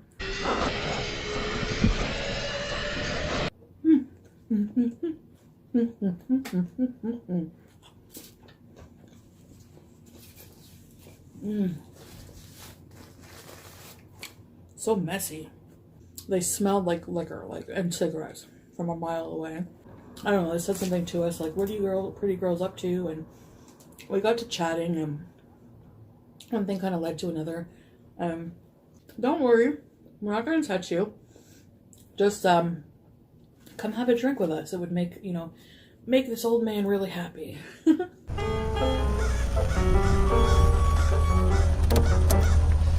Hey kid, get in the car, I've got candy. I do like candy. What kind? Reese's peanut butter cups, a whole suitcase full of them. Huh? Hey kid, get in the van. I've got candy. Hey buddy, beat it. I got dibs on this kid. Whoa, hey, let's be civil here. What kind of candy? And I noticed at one point when I went to the bathroom, I looked in to the bedroom. The door was open. There was like a bed covered in like teddy bears and like stuffies. And like covered, like just covered. It looked like the bed of like a hoarder or something. I don't know. It was really strange. And that, I remember that clearly. Like that stood out to me, you know, as being, I mean, I guess I like teddy bears. I don't know. Like a collection of memorabilia from all his victims or something. I don't know.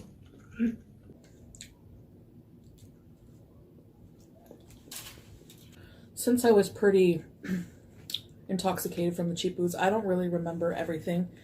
I do remember ending up sitting at the edge of that bed with all the stuffies. And I just remember like looking at him. He was sitting there too.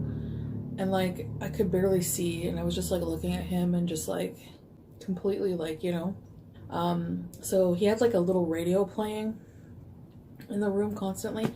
I think it was playing like top hits. I remember like it playing like at the time the song was popular, that Pink song, that I'm coming up, so you better get the party started. And there's like a part where she's like, I can go for miles if you know what I mean. So he was singing along to it, and I'm sitting there swaying, and he said, he really emphasized that part, right? Like, I can go for miles if you know what I mean. It went like that kind of on my leg. He asked me if he could kiss me. And I said, okay. It was the weirdest kiss. He's probably one of the weirdest kissers. It was like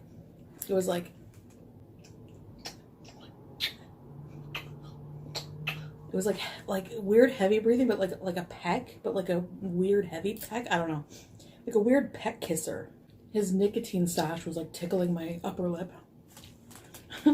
This is horrible, I know. So then, you know, one thing led to another. And before I know it, second base, just groping, you know. At some point I caught a glimpse of his finger, and like his finger here. It was like, I thought I was seeing things. I'm like, it must just be the booze. It was like he had eaten like 5 bags of Cheetos all at once. It was like he had nicotine finger times 10. It was so gross. Are you for real? Like, what am I doing with my life? Like, what am I doing with my life? And please don't judge me on my past. Okay. I was just like, something snapped, and I was just like, oh my God, I gotta get out of here. Like, what am I doing? And luckily, I could hear my friend, like, she must have come to the same realization. She was like, Chantal! She freaking bolted in. I miss that friend of mine. I gotta see her again. She bolted in, and she was like, we gotta go. We gotta go. And she's like, and, you know, she was very adamant. So, and she was always like a saver. And like, we've been to a few parties together, many parties together. And she was always like coming to the rescue, you know? So she grabbed me by the arm and literally just like almost dragged me out of there. If looks could kill. All right, so BIBI's making something called cassava.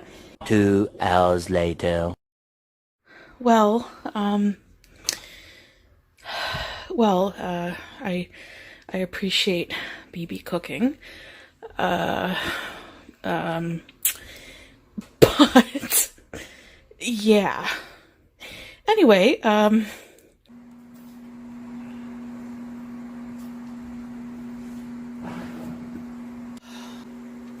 No. Don't bite the hand that feeds you. This is going to be a riveting video. Underwear haul and additional haul. I, of course, like to put a bit of Bragg's and some sriracha. Ooh, So, let me just... So I wanted to... Oh, no, Sam! Get down. Get down, Sam. Hey. You're beezing. Jeez. I put a lot of sriracha. Oh yeah. BB and I are going to my uncle's for Thanksgiving. So, yeah. So I wasn't going to do a video till Monday. Monday is Thanksgiving, technically, but we're celebrating Sunday. I can never finish a thought. Alright, guys. So this is what I got at Additional. Additional is a plus-size store here. So I got a 4X shirt. And this is just something to wear tomorrow. It's like, you can't really see, but it has like a shine to it. I can never have too many socks and underwear. I love having underwear. These are, because I don't have enough like really big comfy underwear. Like a lot of them are like not high brief. So I hate that they like roll down when I'm like walking. So I got just a couple pairs of black. I got 2 pairs like this. Polka dot underwear to cover my big booty. Gray. I like gray underwear. I don't know why. And another pair of the black. So I wish you guys could come over for dinner and try this. When I said I want to keep my personal life off of the camera, I pretty much just want to do whatever the hell I want on my channel. My weight. Like I just want to be a fat person on the internet without it being about my weight, you know? So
anyways, guys, that's the video for today. So I really thank you for watching, and I'll see you Monday. Bye, guys.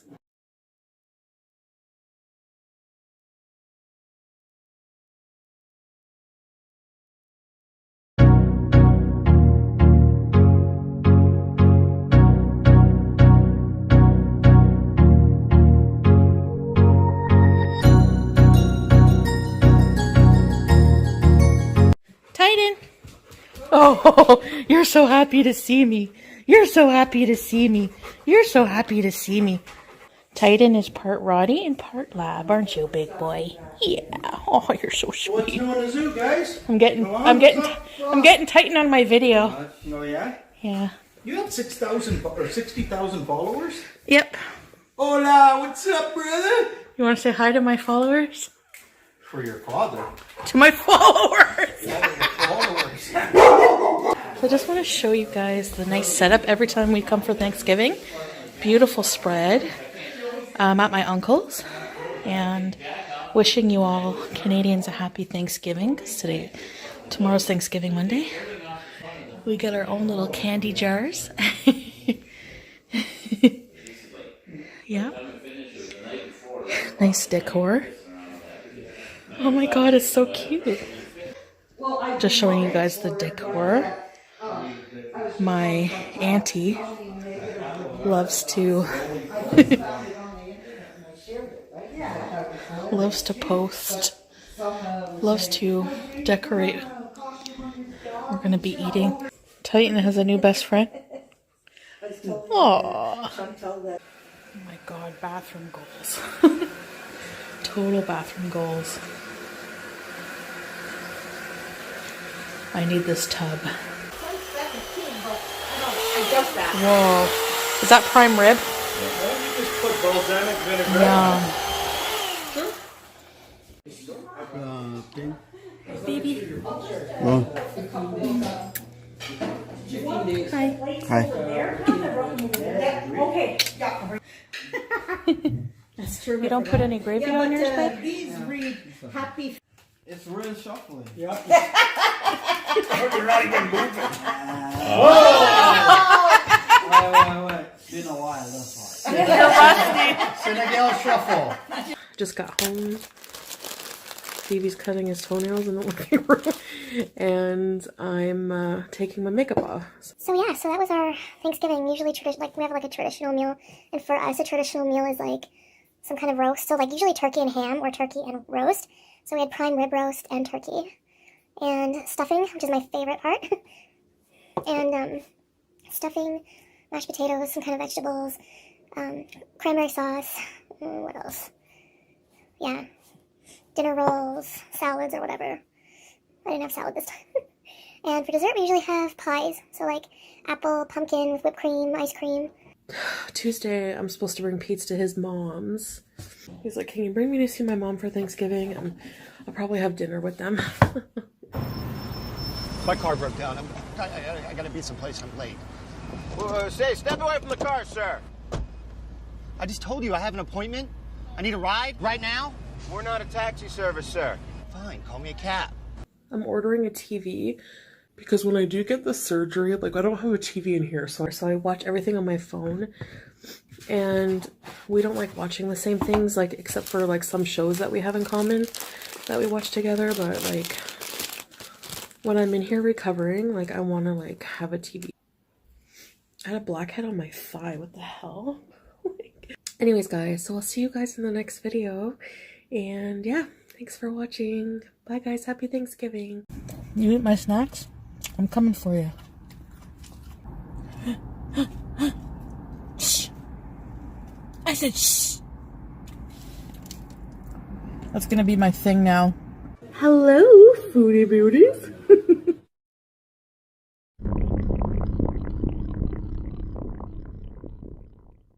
Hey guys, hey guys, hey guys, hey, hey, hey, hey, hey, hey. Welcome to another Creepy pasta. So let's get to. So first thing I have is, well, what we have today is this beautiful spread is from Eastside Mario's. I wanted to cook my own pasta meal, but today's Thanksgiving and everything is closed. So this is spaghettini Alfredo with chicken and it's supposed to have baked cheese on it. This is Parmesan cheese added on top. This is spaghettini with tomato sauce, tomato herb sauce, and meatballs and Parmesan. You get 2 garlic loaves with butter and a salad, but they didn't include, they forgot the dressing. So I'm not going to be eating that right now. I'm going to have to go find some dressing because I don't really have any. And Italian wedding soup. Have you guys ever had that? It's so delicious. BIBI.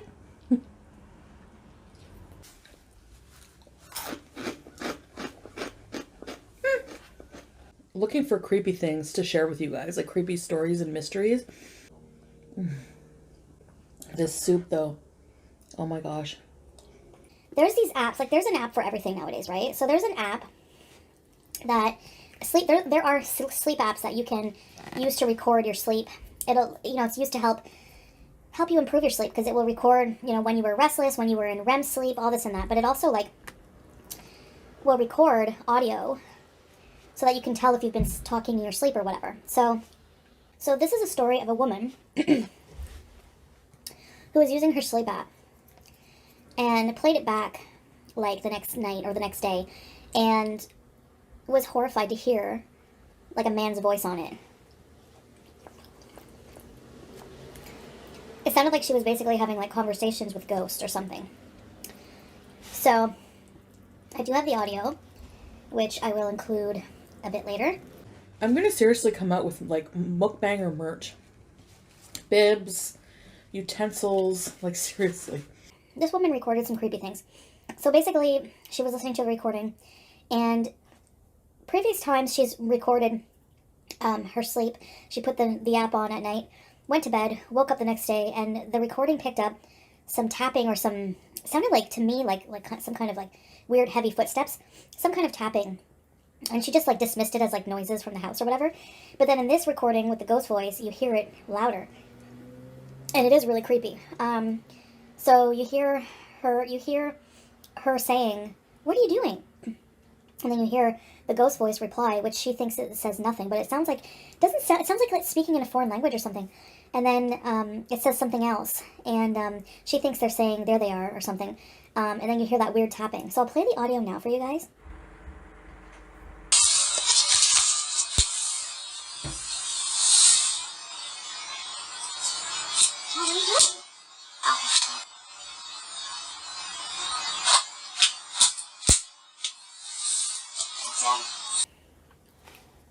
Yeah, man.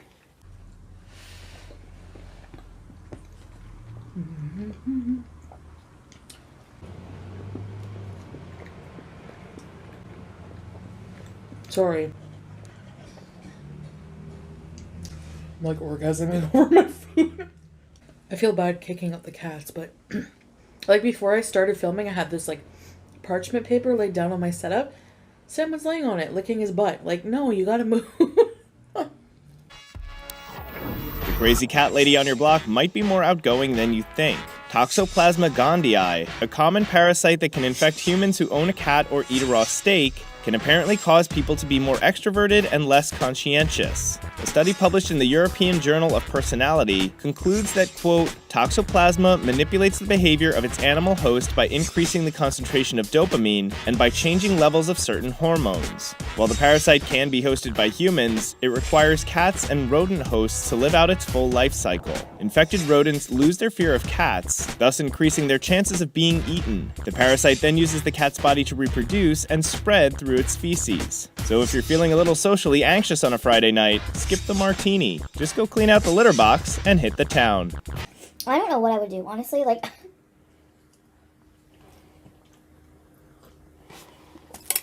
I don't think I'd be able to sleep, like, ever again, in that house, you know, but there was a follow-up with somebody on Reddit. You know, you think you could just move away from these, but sometimes it's not the house that's haunted, it's the person. So, this woman had a 3-year-old son, and they moved away into a new home. And this Redditor said he interviewed her after the fact. And she said that the little son, there's a spirit that the little son calls Ho, H-O. I don't know why. One night, he told his mother, can't really remember, something like that Ho had followed them or something. And that he'd been seeing the apparition with no face. So, creepy. That was creepy. That creeped me out. I don't know what I would do if it recorded something. And it's like, knowing you can't really escape it. If, like, there's a ghost that's haunting you and not just your house. Means it's, like, attached itself to you. So maybe, like, the ghost started out in her house, but then, like, attached itself to her or the son. Maybe the son because it appeared to the son as, like, the man with no face. This next sound will get you thinking, more than any other sound in this list. It was recorded by Jenny on a sleep app that she had been using for months called Sleep as Android. And for the duration, nothing remarkable was heard until on the 30th of December 2013 at 2:04 AM, something different from the regular sounds it picked up at night was caught. Jenny was with her 3-year-old son asleep at the time, and they were the only 2 people in the house. The app picked up clicking sounds that seemed to get louder, followed by a woman who Jenny says sounds like her, saying, "What are you doing?" and a deep male voice that says nothing. The clicks then continue before the male voice, although debated, says, "That's them." Now the female voice is most likely Jenny, as she is known to talk in her sleep, but the male voice hasn't been explained. After she shared the audio, some serious sound analysis was done, and one person who analysed separate samples of Jenny and her young son's voice believes the male voice could not have been Jenny's or her son's. Take a listen and see what you think.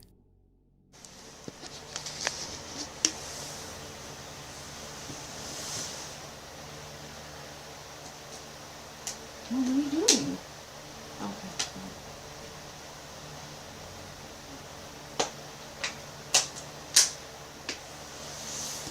That's them. What are you doing? Okay. phone. After Jenny shared the audio online, like I said, it was heavily looked into, and quite a lot of people say a robber is more believable than it being anything paranormal. Perhaps someone had broken into Jenny's house and she subconsciously heard them whilst asleep and asked, "What are you doing?" It was also pointed out that the clicking sounds close to the phone, however the male voice does not. Some say this could suggest that two people were in the bedroom and the clicking was them opening something. Now it could be something far less sinister, but who knows. Strangely, Jenny did say that her son asked her the day after the recording where Ho was. When she asked him who was Ho, he told her the black guy with no face. She said her son does say some odd things at times and doesn't see how this could be related to the sounds, but due to the timing of him saying this, it freaked her out enough to share it. After that night, Jenny does not listen to the app's recordings and just uses it to monitor her sleep. She has since moved out of that house and is genuinely unsettled thinking about what the sound could have been. I don't know what it is, but also don't know what would be more terrifying, a paranormal being or a home invasion in the bedroom while she slept. So yeah, I came across that creepy story, so I just thought I'd share with you guys. Hello, foodie beauties. Hey guys, hey guys, hey guys, hey! Hi, welcome back to another video. Authentic food, and I'll go over what it is in a minute. This is smashed cucumber salad. These are pork and chive bao, and this is jajangmyeon. Beauty pie. Beauty pie.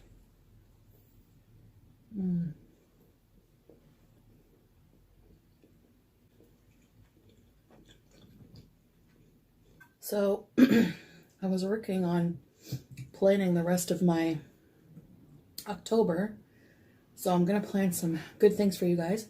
So today I was just gonna give you guys some updates. Last video, my eye was all bloodshot. I think I sneezed really hard and broke some blood vessels. So next Wednesday, I have an eye doctor appointment. What causes broken blood vessels in the eye? There are small, delicate blood vessels beneath the tissue covering the white of the eye. When these break, it's called a subconjunctival hemorrhage. Although the condition can be very dramatic in appearance, it's generally benign and causes no vision problems or significant eye discomfort.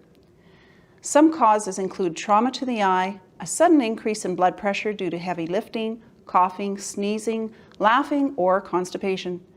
The use of blood thinners, such as warfarin or aspirin, or rarely a blood clotting disorder. The treatment is not to rub the eye, and much like a bruise, it takes approximately 10 to 14 days for the condition to resolve. Lubricating eye drops can help soothe the eye, and cold compresses can help with the discomfort. And then I got a call the other day with a new date for my surgery. So my new date is going to be November 20th. Place your bets, ladies and gentlemen. The doctor wants to see me before. I haven't seen her in a little while, so on Halloween, October 31st, I have an appointment to see her. So thank you for voting for the Chinese. Those of you who said salad are blocked. You're fat, you should be eating salad. Shoe fly.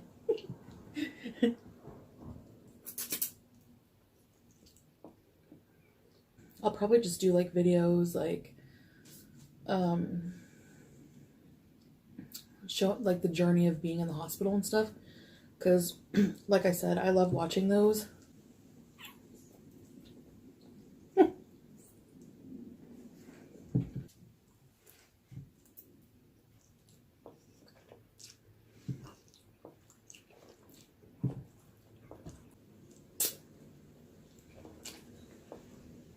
Well, lots of leftovers, that's for sure. Whew. I guess that's it for today's video. Hello, foodie beauties. It came from out of the West, a flavor so big, a burger so big, it could only be called Superteen. Can this be real? Yeah. So I got some chicken strips with sweet and sour.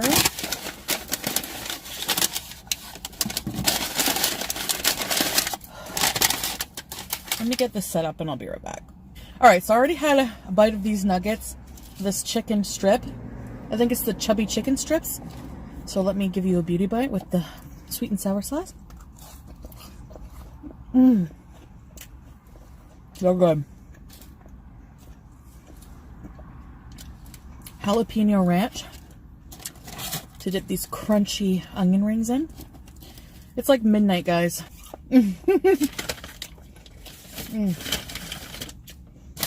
One tried to escape.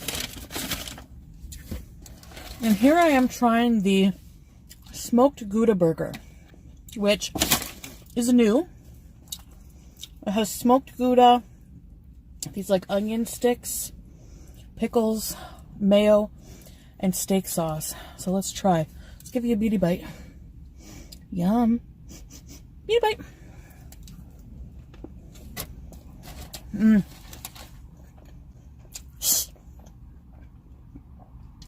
I said shh. I used to do these late night drive-throughs every night. And it's been a long while since I've done this. Honestly,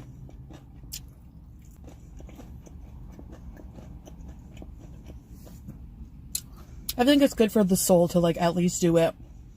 Let's just do it at least like once a month or something. I don't know. Mmm. Smoked Gouda burger. It's smoky. Every time I see or eat or hear the word Gouda, it reminds me, you're probably not going to believe this, but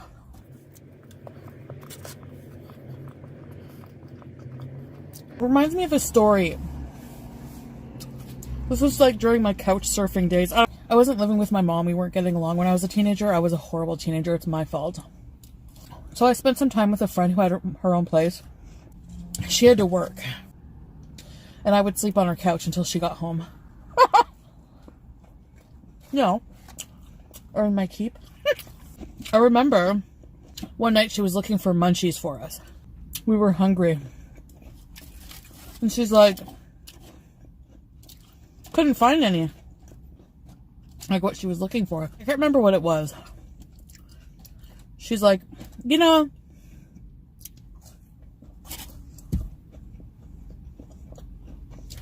I'm starting to think that my landlord is stealing food from me. And this was from before when I got there. Like I had just arrived there. And she's like, because like he's come in to do some work. So I give him permission to come in. And then like I'm starting to think like, am I going crazy or are these things missing? And she's not like, I don't know. Like I would know, you know, like I would know if somebody was eating my snacks. She wasn't as like into food as me, you know, so you eat my snacks? I'm coming for you. I'm like thinking, don't blame it on me. I've just got here. But so she went to work one morning and I was on the couch. The couch was like along a wall, hidden in, like on the side of the living room. And you couldn't see the couch from the kitchen. So one morning I'm like sleeping and I hear somebody come in. And I'm like, she's supposed to be at work. So, and I immediately thought, like, who is that, you know? So I just stayed quiet. And I was just, like, listening. Because I'm like, maybe she got home early. I don't know. So, I don't know. I hear somebody shuffling around in the kitchen. I hear someone go in the fridge, in the cupboards. I hear the sound of a bag, like a grocery bag. Then I heard, like a... like a... And I was like, oh, my God. And I was thinking...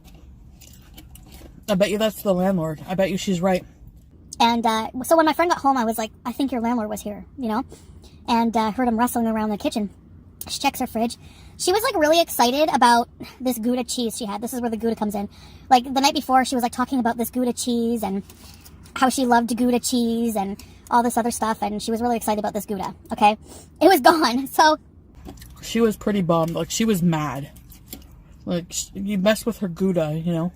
I would be too. They gave me an extra sauce. They have a crush on me. Eat when you're hungry and stop eating when you're full. I'm not full yet. Hello, foodie beauties.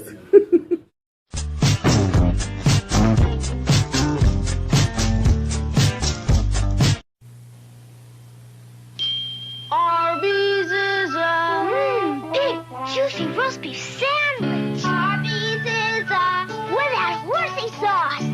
Arby's is a delicious dinner. Hey, gang. How about a change of taste tonight? Yeah!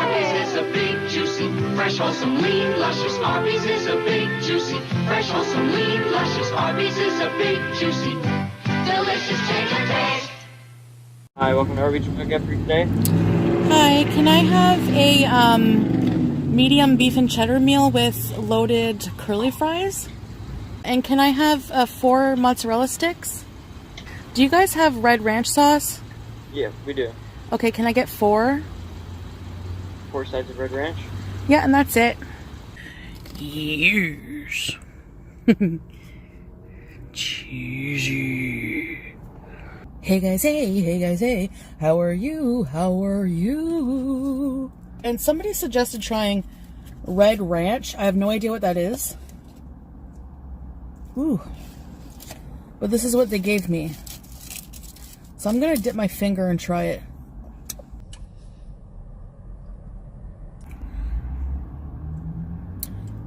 Tastes like a salad dressing almost. I'm gonna put a bit of it on my sandwich.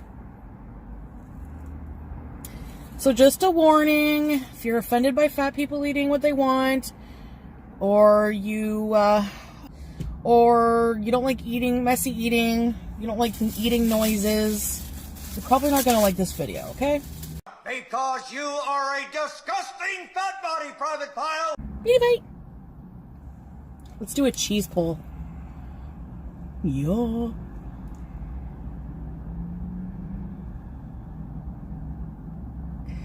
Whoa. The loaded curly fries are my favorite. She handed it to me. She's like, here's a big bag of food. Beat a bite. Shh. I said shh. That's gonna be my thing now. Beauty, bite.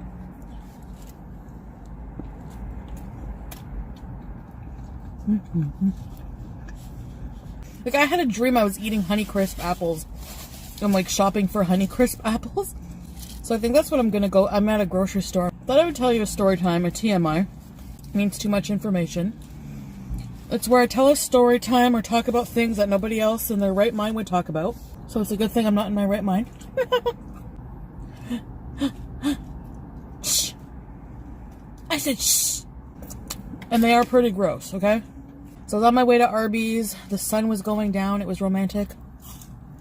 I'm too busy during the day. Sleeping. This is disgusting. I can't believe I'm telling you guys this.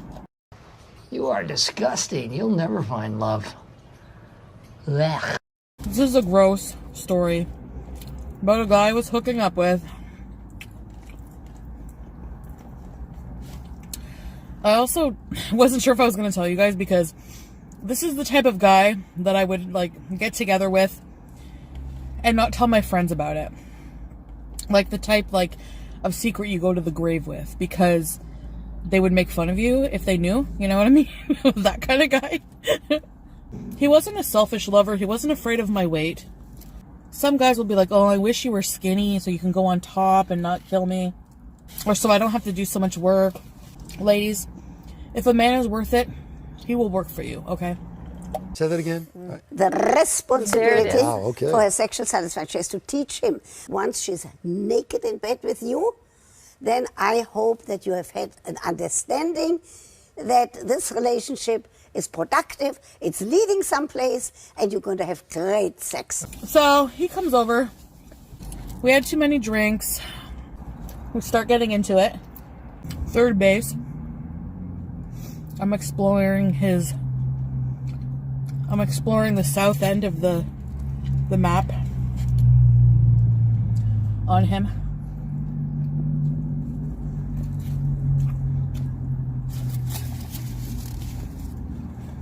And I got music going.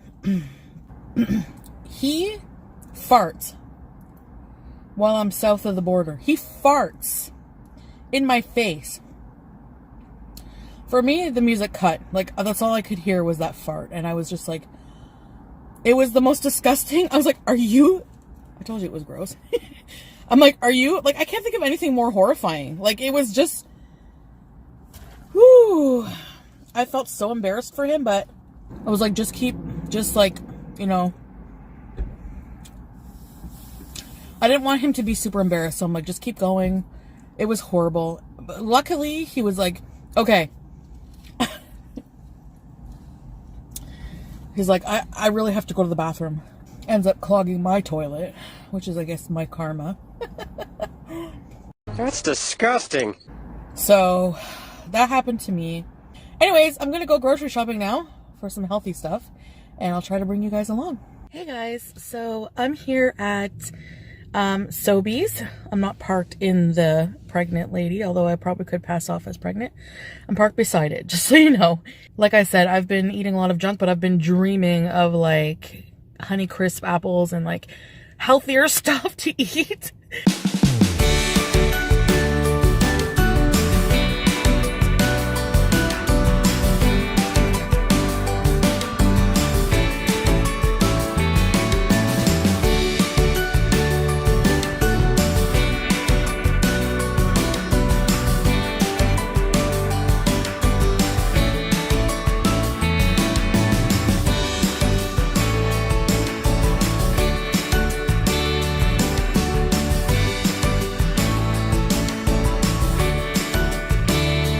Guys, so I know I said I wasn't really going to talk about like diet or anything. I'm not starting a diet, but I do agree I have a month and to get healthier for my surgery, so you're going to be seeing a lot more home cooked meals.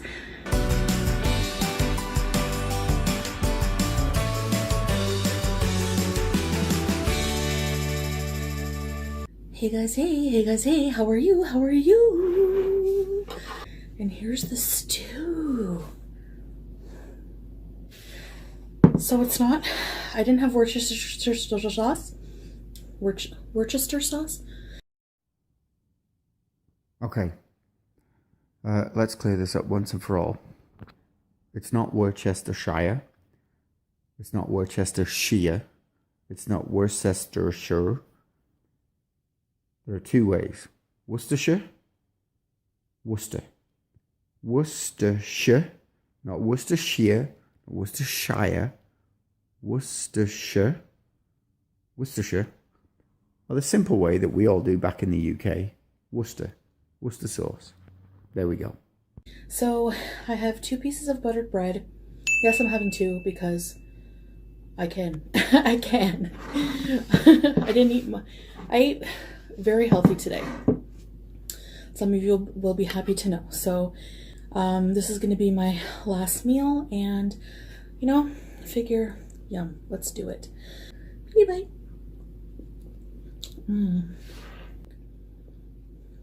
The sauce is so good.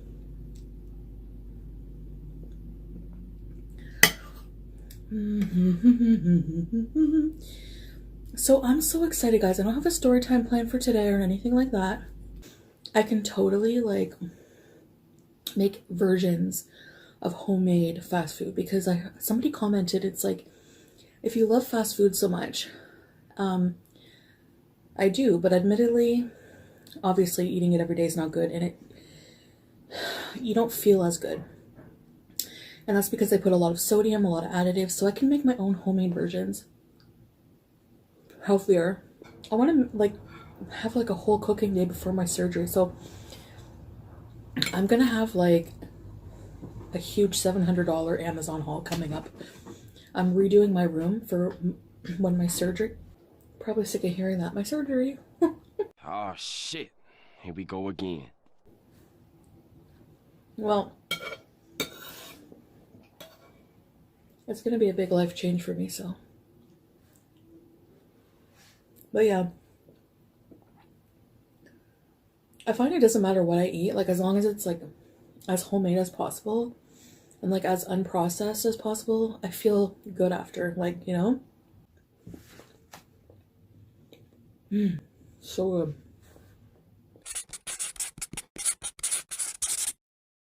They drank the Kool-Aid or whatever they did. Oh, my brain's not working right.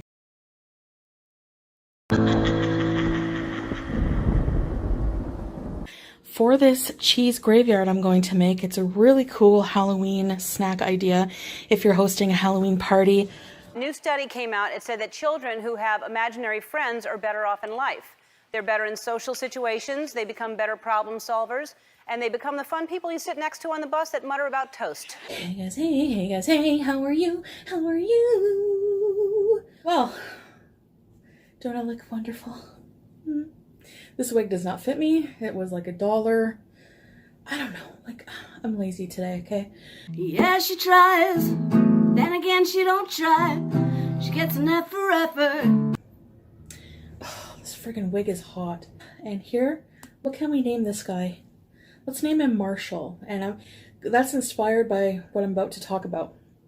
So, yeah, I'm on this bread. It smells like pumpkin spice. Okay, let's try. Beauty bite. Have some washed grapes. I'm really interested in like cults, especially like I was watching Midsommar, which is a horror movie, very disturbing, I'm warning you, but it's about like a commune kind of cult. If you thought Waco was bad, this is just like crazy. It's worth a watch. It's from the director who did Hereditary. So I was reading a while ago on this cult, and I think what really stood out, besides the mass suicide, was the pictures of the bodies that are online. So I'll show you a picture. You don't see the body, just see it covered with their shoes sticking out. They're all wearing the same Nikes. And you can buy these Nikes. They're expensive on like eBay for that reason, because they don't make them anymore. I think I read too that there wasn't any specific reason that the cult leader chose the Nikes. I guess they were just like on sale. What's wrong with you? This cult is called Heaven's Gate. It was founded in 1974. The cult leader is named Marshall Applewhite. So his name is Marshall. Now you might hear mass suicide and think, oh, that's horrible. But for these people who were manipulated, they believed that that was the only way for them to reach this level of transcendence. And they called it the next level. They were confined in their bodies. And so kind of like Scientology, I guess they believe like in like extraterrestrial existence. They believe that eventually the earth would be recycled. So it's very millenarian, I guess the term is, way of thinking that the earth will be recycled in like before 2027 and everything will die and then grow back. So in order to avoid that, they said their physical bodies need to die so that their soul can be released and they can follow this extraterrestrial, this UFO that they believe was following a comet, very prominent comet called Hale-Bopp. So yeah, they still have a website up from what I understand. So if you want to check it out, heavensgate.com. On March 26, 1997, that's when they decided to do it. They drank the Kool-Aid or whatever they did.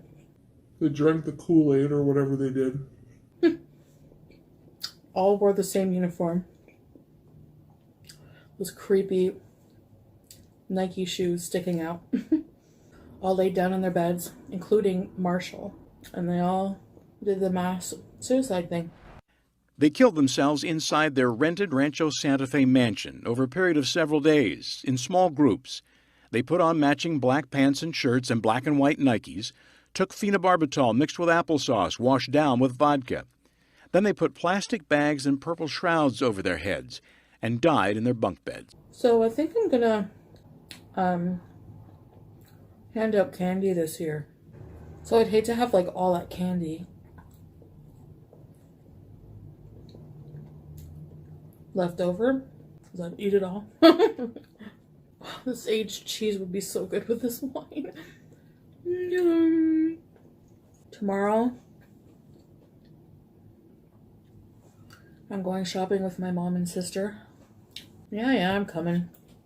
Cats. All right, say bye, Marshall. So I'd like to turn now to the group that you've studied or one of the groups you've studied in depth, which is Heaven's Gate. And you talked a little bit about, what happened there, and then the story with these 39 members committed suicide in 1997. Can you give us a sense of kind of maybe a little bit more in-depth history of the group? Sure, yeah. So they were about 20 years old when the movement ended. The group had been around about 20 years. So they started in the 70s. They had two co-founders, Marshall Herff Applewhite and Bonnie Lou Nettles. They were both already basically older adults, almost middle-aged by the time they founded the movement. Came out of Texas. He was interested in astrology, in music. He was raised Presbyterian but had left the church. Nettles was the co-founder. She was a nurse, also interested in astrology and the New Age. They were both looking for some sort of spiritual connection. They met each other, decided that they had a mission in life, and that mission was to figure out what their spiritual identities were and what their destinies were. They started studying very, very broadly. They studied Christianity. They studied New Age movement. They studied Eastern traditions, Hinduism, Buddhism. They looked at, studied a lot of the Bible, and discovered and decided that they were actually extraterrestrials who had come back to Earth on a particular mission. And this mission was to let humanity know that there was a way to overcome our human condition and evolve beyond our human natures into extraterrestrial beings. And they gathered a flock of people, never very large, a couple hundred people at most in the 70s, who dedicated themselves to overcoming their human natures and evolving beyond humanity into sort of perfected beings from outer space, which they called next-level aliens. And there's basically the same thing as an angel. So basically they saw themselves as evolving into angelic forms. And then they would sail around in the universe and take care of the planets, much like most Jews or Christians or Muslims would say that there's angels that take care of Earth and sort of help God. So too they said they were going to be sort of these angelic beings sailing around on spaceships and taking care of the universe. And here's where it gets sort of sci-fi, very similar to Star Trek. So if you've seen Star Trek, the Enterprise sails around in outer space, and its crew sort of helps people. And so they said it was basically the same thing, except that they would be sort of these eternal angelic beings that would be sailing around the universe and taking care of planets and helping sort of civilizations.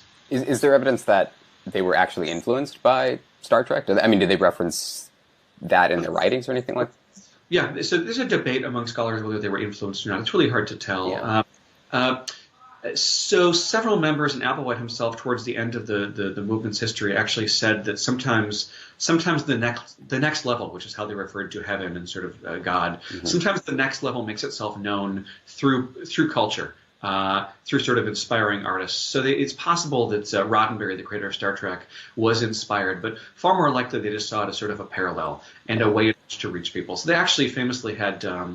In the early 90s, they had a newspaper advertisement they took out in USA Today, ran across the country, in which they used Star Trek language to try to appeal to people and said that if you can believe Star Trek, then you can believe us. And I did have an ex-member actually tell me once that if I really wanted to learn about Heaven's Gate, I should watch not Star Trek, but it was another series. It was Stargate. I should watch Stargate. Oh, Stargate. Would give me a good example of their theology before I even started studying it. So they believe that there's sort of value in pop culture. But I should say, there are evangelical Christians who said, well, if you really want to understand, what the end of the world is about, you should go read the Left Behind series. Yes. A fictionalized version of sort of evangelical theology. So, one could imagine that there's other examples too. Someone might say, if you want to understand what Judaism is about, go read The Chosen, or go read Exodus, certainly. Not the biblical book, but the book about Nazi persecution, so to understand sort of what Judaism is about. So there's plenty of other sort of real-world examples of religious movements that might say, well, you can look at sort of fiction to understand what we're about. Yeah. So did they have a belief that it was a whole community of next level beings in outer space, and that the goal was to go and join them? Exactly, yeah. And so let me, I have the book here, and in here there's a picture of what they thought they looked like. Here we go. So you can find this all online. Heaven's Gate, the website is still up, but this is what they thought they were becoming. Okay. It's sort of that sort of happy, content, peaceful-looking space alien. So we're not talking like, the Ridley Scott style aliens, tentacles and all that stuff. It's very human looking. What was it? It's very human looking. It's very human looking, but also content, peaceful, almost childlike. If they were influenced by anything, I think they were influenced by Close Encounters of the Third Kind in the Spielberg vision of alien civilization as being peaceful and exploratory and sort of almost mystical and almost sort of transcendent. Bye. All right, guys. So that's it. Hello, foodie beauties. Hey guys, I'm here at the mall with my family and we are gonna go shopping. So I just thought I would do a quick mall vlog for you. So yeah. Nat, do you want to be on my video? Oh hell no! We want to see Forever 21 if they have any like plus size because they're closing, so there might be some really good sales. You get a free glitter if you spend $65 at MAC. Cheesy dill, which I'm not getting, but I'm getting another treat, so I'll show you guys later. I want cheesy dill though. So I just wanted to share my day with you, I guess, a little bit. Probably won't be too long of a video. So I wanted to show you what I ended up picking up. Something really weird happened. Well, not weird, I don't know. My brain's not working right. But basically, I went to MAC, had all my stuff picked out, had the free glitter in my little bag. Everything was packed. I go to pay, and it's like insufficient funds. And I'm like, what? You know, there's no way. Like, I know I have money in my account. So I check my account, and it's like I had used my daily limit, like for transactions. So I have to call them and be like, can I not have a limit? It's my money. Like, can I not spend it? You know? So, like, I know that's probably in place to protect me. Like, if someone stole my card or something, I don't know. But, oh, excuse me. But still, you know, like, so I had to leave all my MAC stuff there, and I was just like, no MAC. So I don't have any MAC to show you in this haul.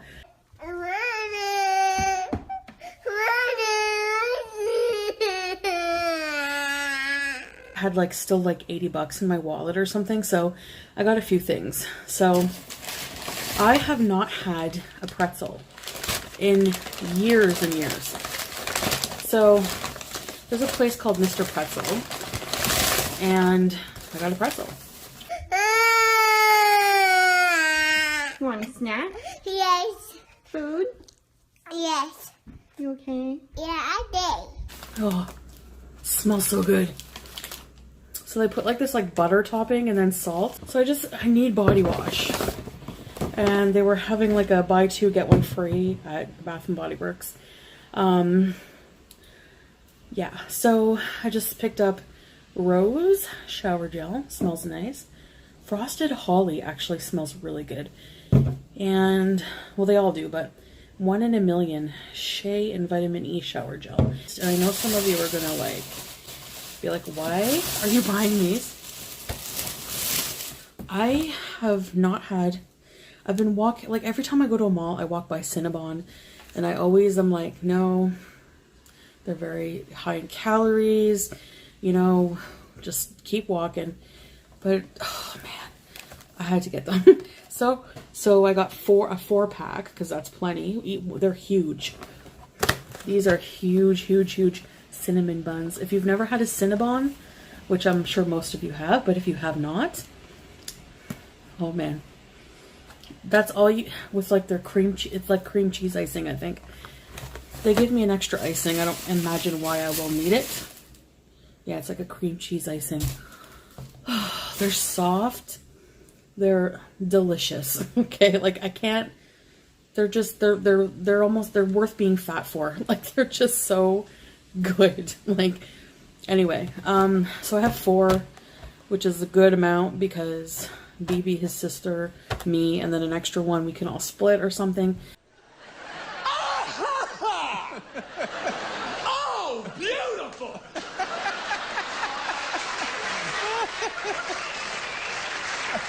Have you guys heard this one? Oh!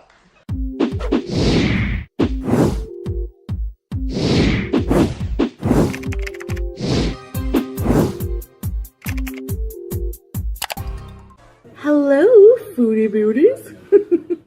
I'm a man without conviction. I'm a man doesn't know. Hi guys. Hey guys, hey guys, hey guys, hey.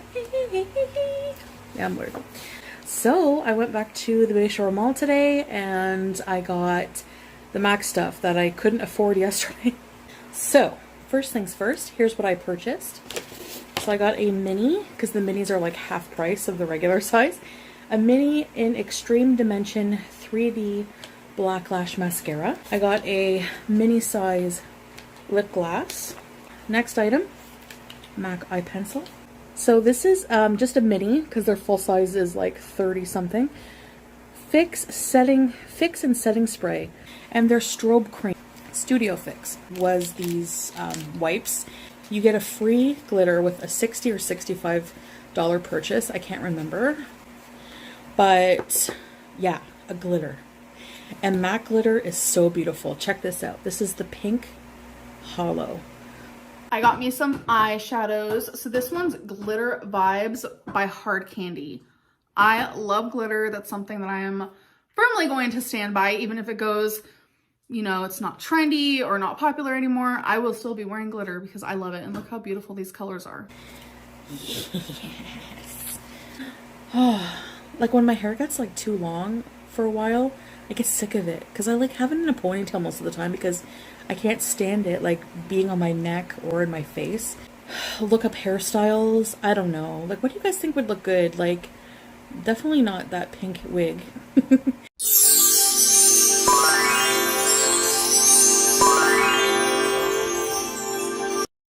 Hey guys, hey guys, hey guys, hey, hey, hey, hey, hey, hey.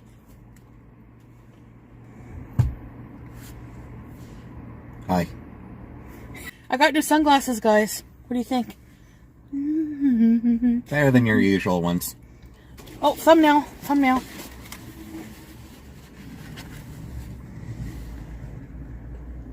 Mine has bacon. Yeah, I'll tell you what I got. So, his has, whoa. His has, whoa. Shit!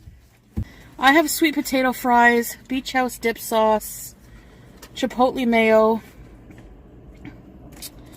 and so I didn't get a greasy burger. I got, whoa.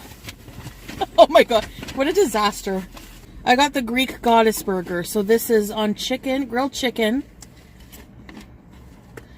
tzatziki, tomatoes, garlic. Yum. Beady bite! Alright, it's a big burger. I have some really exciting news, guys. You ready for this news? I haven't even told you yet. You're going into porn? No. Nice guess, though. I'm, want another guess? No. I found a bra that fits me and is comfortable. I don't care. Finding a comfortable bra is almost a miracle. So that would be why you didn't tell me. Yeah, no need to tell you that, I guess. I don't need to worry too much about bras. It was on Yet. You're anticipating getting moobs? Entirely possible. If I do, I'm totally getting a push-up. I know this is unedited. And I really have to fart. Your audience will enjoy that. I got an email Your from audience knows you, okay? some. I got an email from somebody. It was like, can you please do more farts in your videos? That was for me.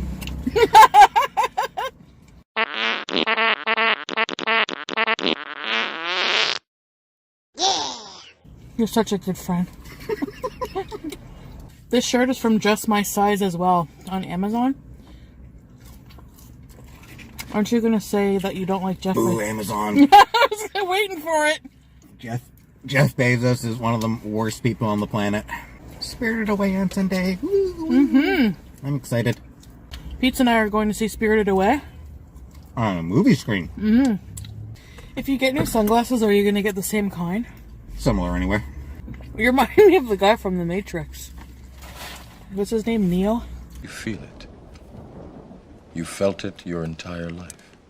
That there's something wrong with the world. You don't know what it is, but it's there. Like a splinter in your mind. Driving you mad. I did have a trench coat back in high school. You did, I know. I've never actually seen The Matrix, for the record.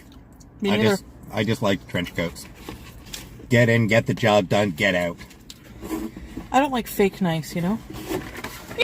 But you know what? We're all fake nice every day. Yep. You're fake nice at work. Oh, yeah. I'm fake nice to you guys. You know, I like that I can wake up and come on here and, like, entertain you guys. I love getting messages from you guys that, like, when you say things like, you make my day brighter. Like, that's powerful stuff, you know? So that outweighs any negativity ever that I am involved in on online. Is just, you guys brighten my day too. That's a mushy moment for you, Pete. I wake up every day and think God is a lie and that existence is an accident that will soon be over. Oh my God. Well, that went south quickly. Okay, no more mukbangs for you, Pete. No, I'm not. This angle makes me look, because it shows my whole body.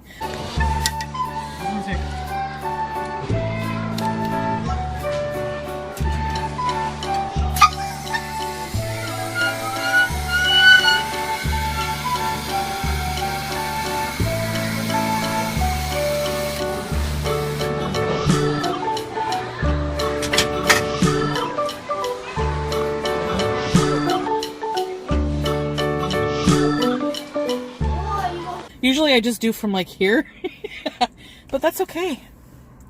I'm beautiful, right? Seen better. Hey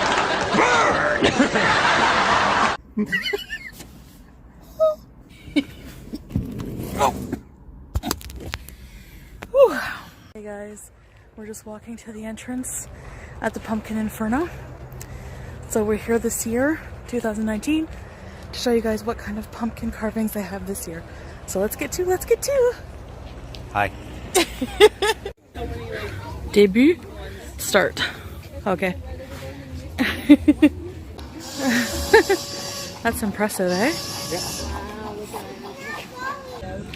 Who Let the Dogs Out, your favorite song? Ugh. Hated that song. Just all dogs. This one is cute. Oh. Oh no, they have other lines in this song. This is a hound dog. You ain't nothing but a hound dog. Mesozoic monster. Mesozoic monsters. What did you say? Mesozoic. What does Mesozoic mean? It's an era. Oh. Although I don't think these are all from the Mesozoic era. I thought they were from the Jurassic era. No, there are different eras of dinosaurs. I'm glad I have a smart friend like you with me. Jurassic, Cretaceous, Mesozoic, a few others. That's the T-Rex. Made of pumpkins. Creepy. Except his arms. His arms are pathetic. Totally the best kind of bike. Enchanted Forest. This is a new one? Yeah, this is new. Thought it was Alice in Wonderland because all of the mushrooms. All of the shrooms. Nice unicorn.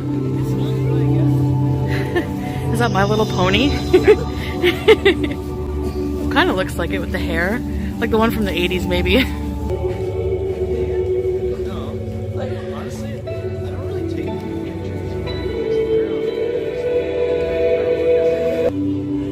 Mushroom house. I want to live in there. Oh, wow. Yeah, that's beautiful. Witch's brew. Oh, yeah. Honestly, goals. It looks like the one from Wizard of Oz. Ew, yeah, creepy. Does look real. Is that a cat? Better not be hurting the cats. I love seahorses. Oh. See, and with seahorses, the men carry the babies. I know. Octopus? I'm disappointed in them for not doing a full-size whale.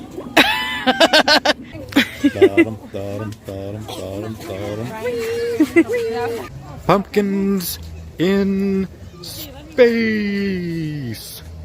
I think last year I said space, the final pump tier.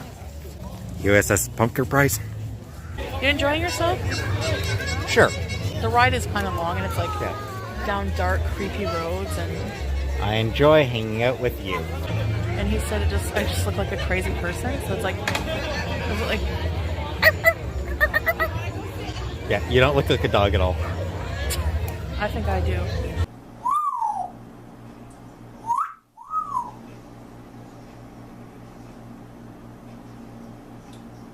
What's up, man? What's up, man? Whatever. Should I put it on? I should have just put it on. What? I should have just put it on regular photo, eh? What? I've got it on record. I should just have regular photo, shouldn't it? No, I'll record. All right. Comic book characters. Yeah. Fun fact: there is a actual supervillain named Lord Pumpkin. He was from Malibu Comics. Did he look like this? Like a jack-o'-lantern? Yeah, he had a jack-o'-lantern head. Yeah. Oh. So we are finished with the tour, and we're gonna go home now. So see you next time. Bye, guys. Bye. Scientology was invented by L. Ron Hubbard, who started out as a science fiction writer. He said, and I quote, "Writing for a penny a word is ridiculous. If a man really wanted to make $1 million, he'd start his own religion." You know, people like you take that quote way out of context. People like me? Does that mean non-believers or lawyers? Foot fetishists? Objection. Mr. Carnes, what's an engram?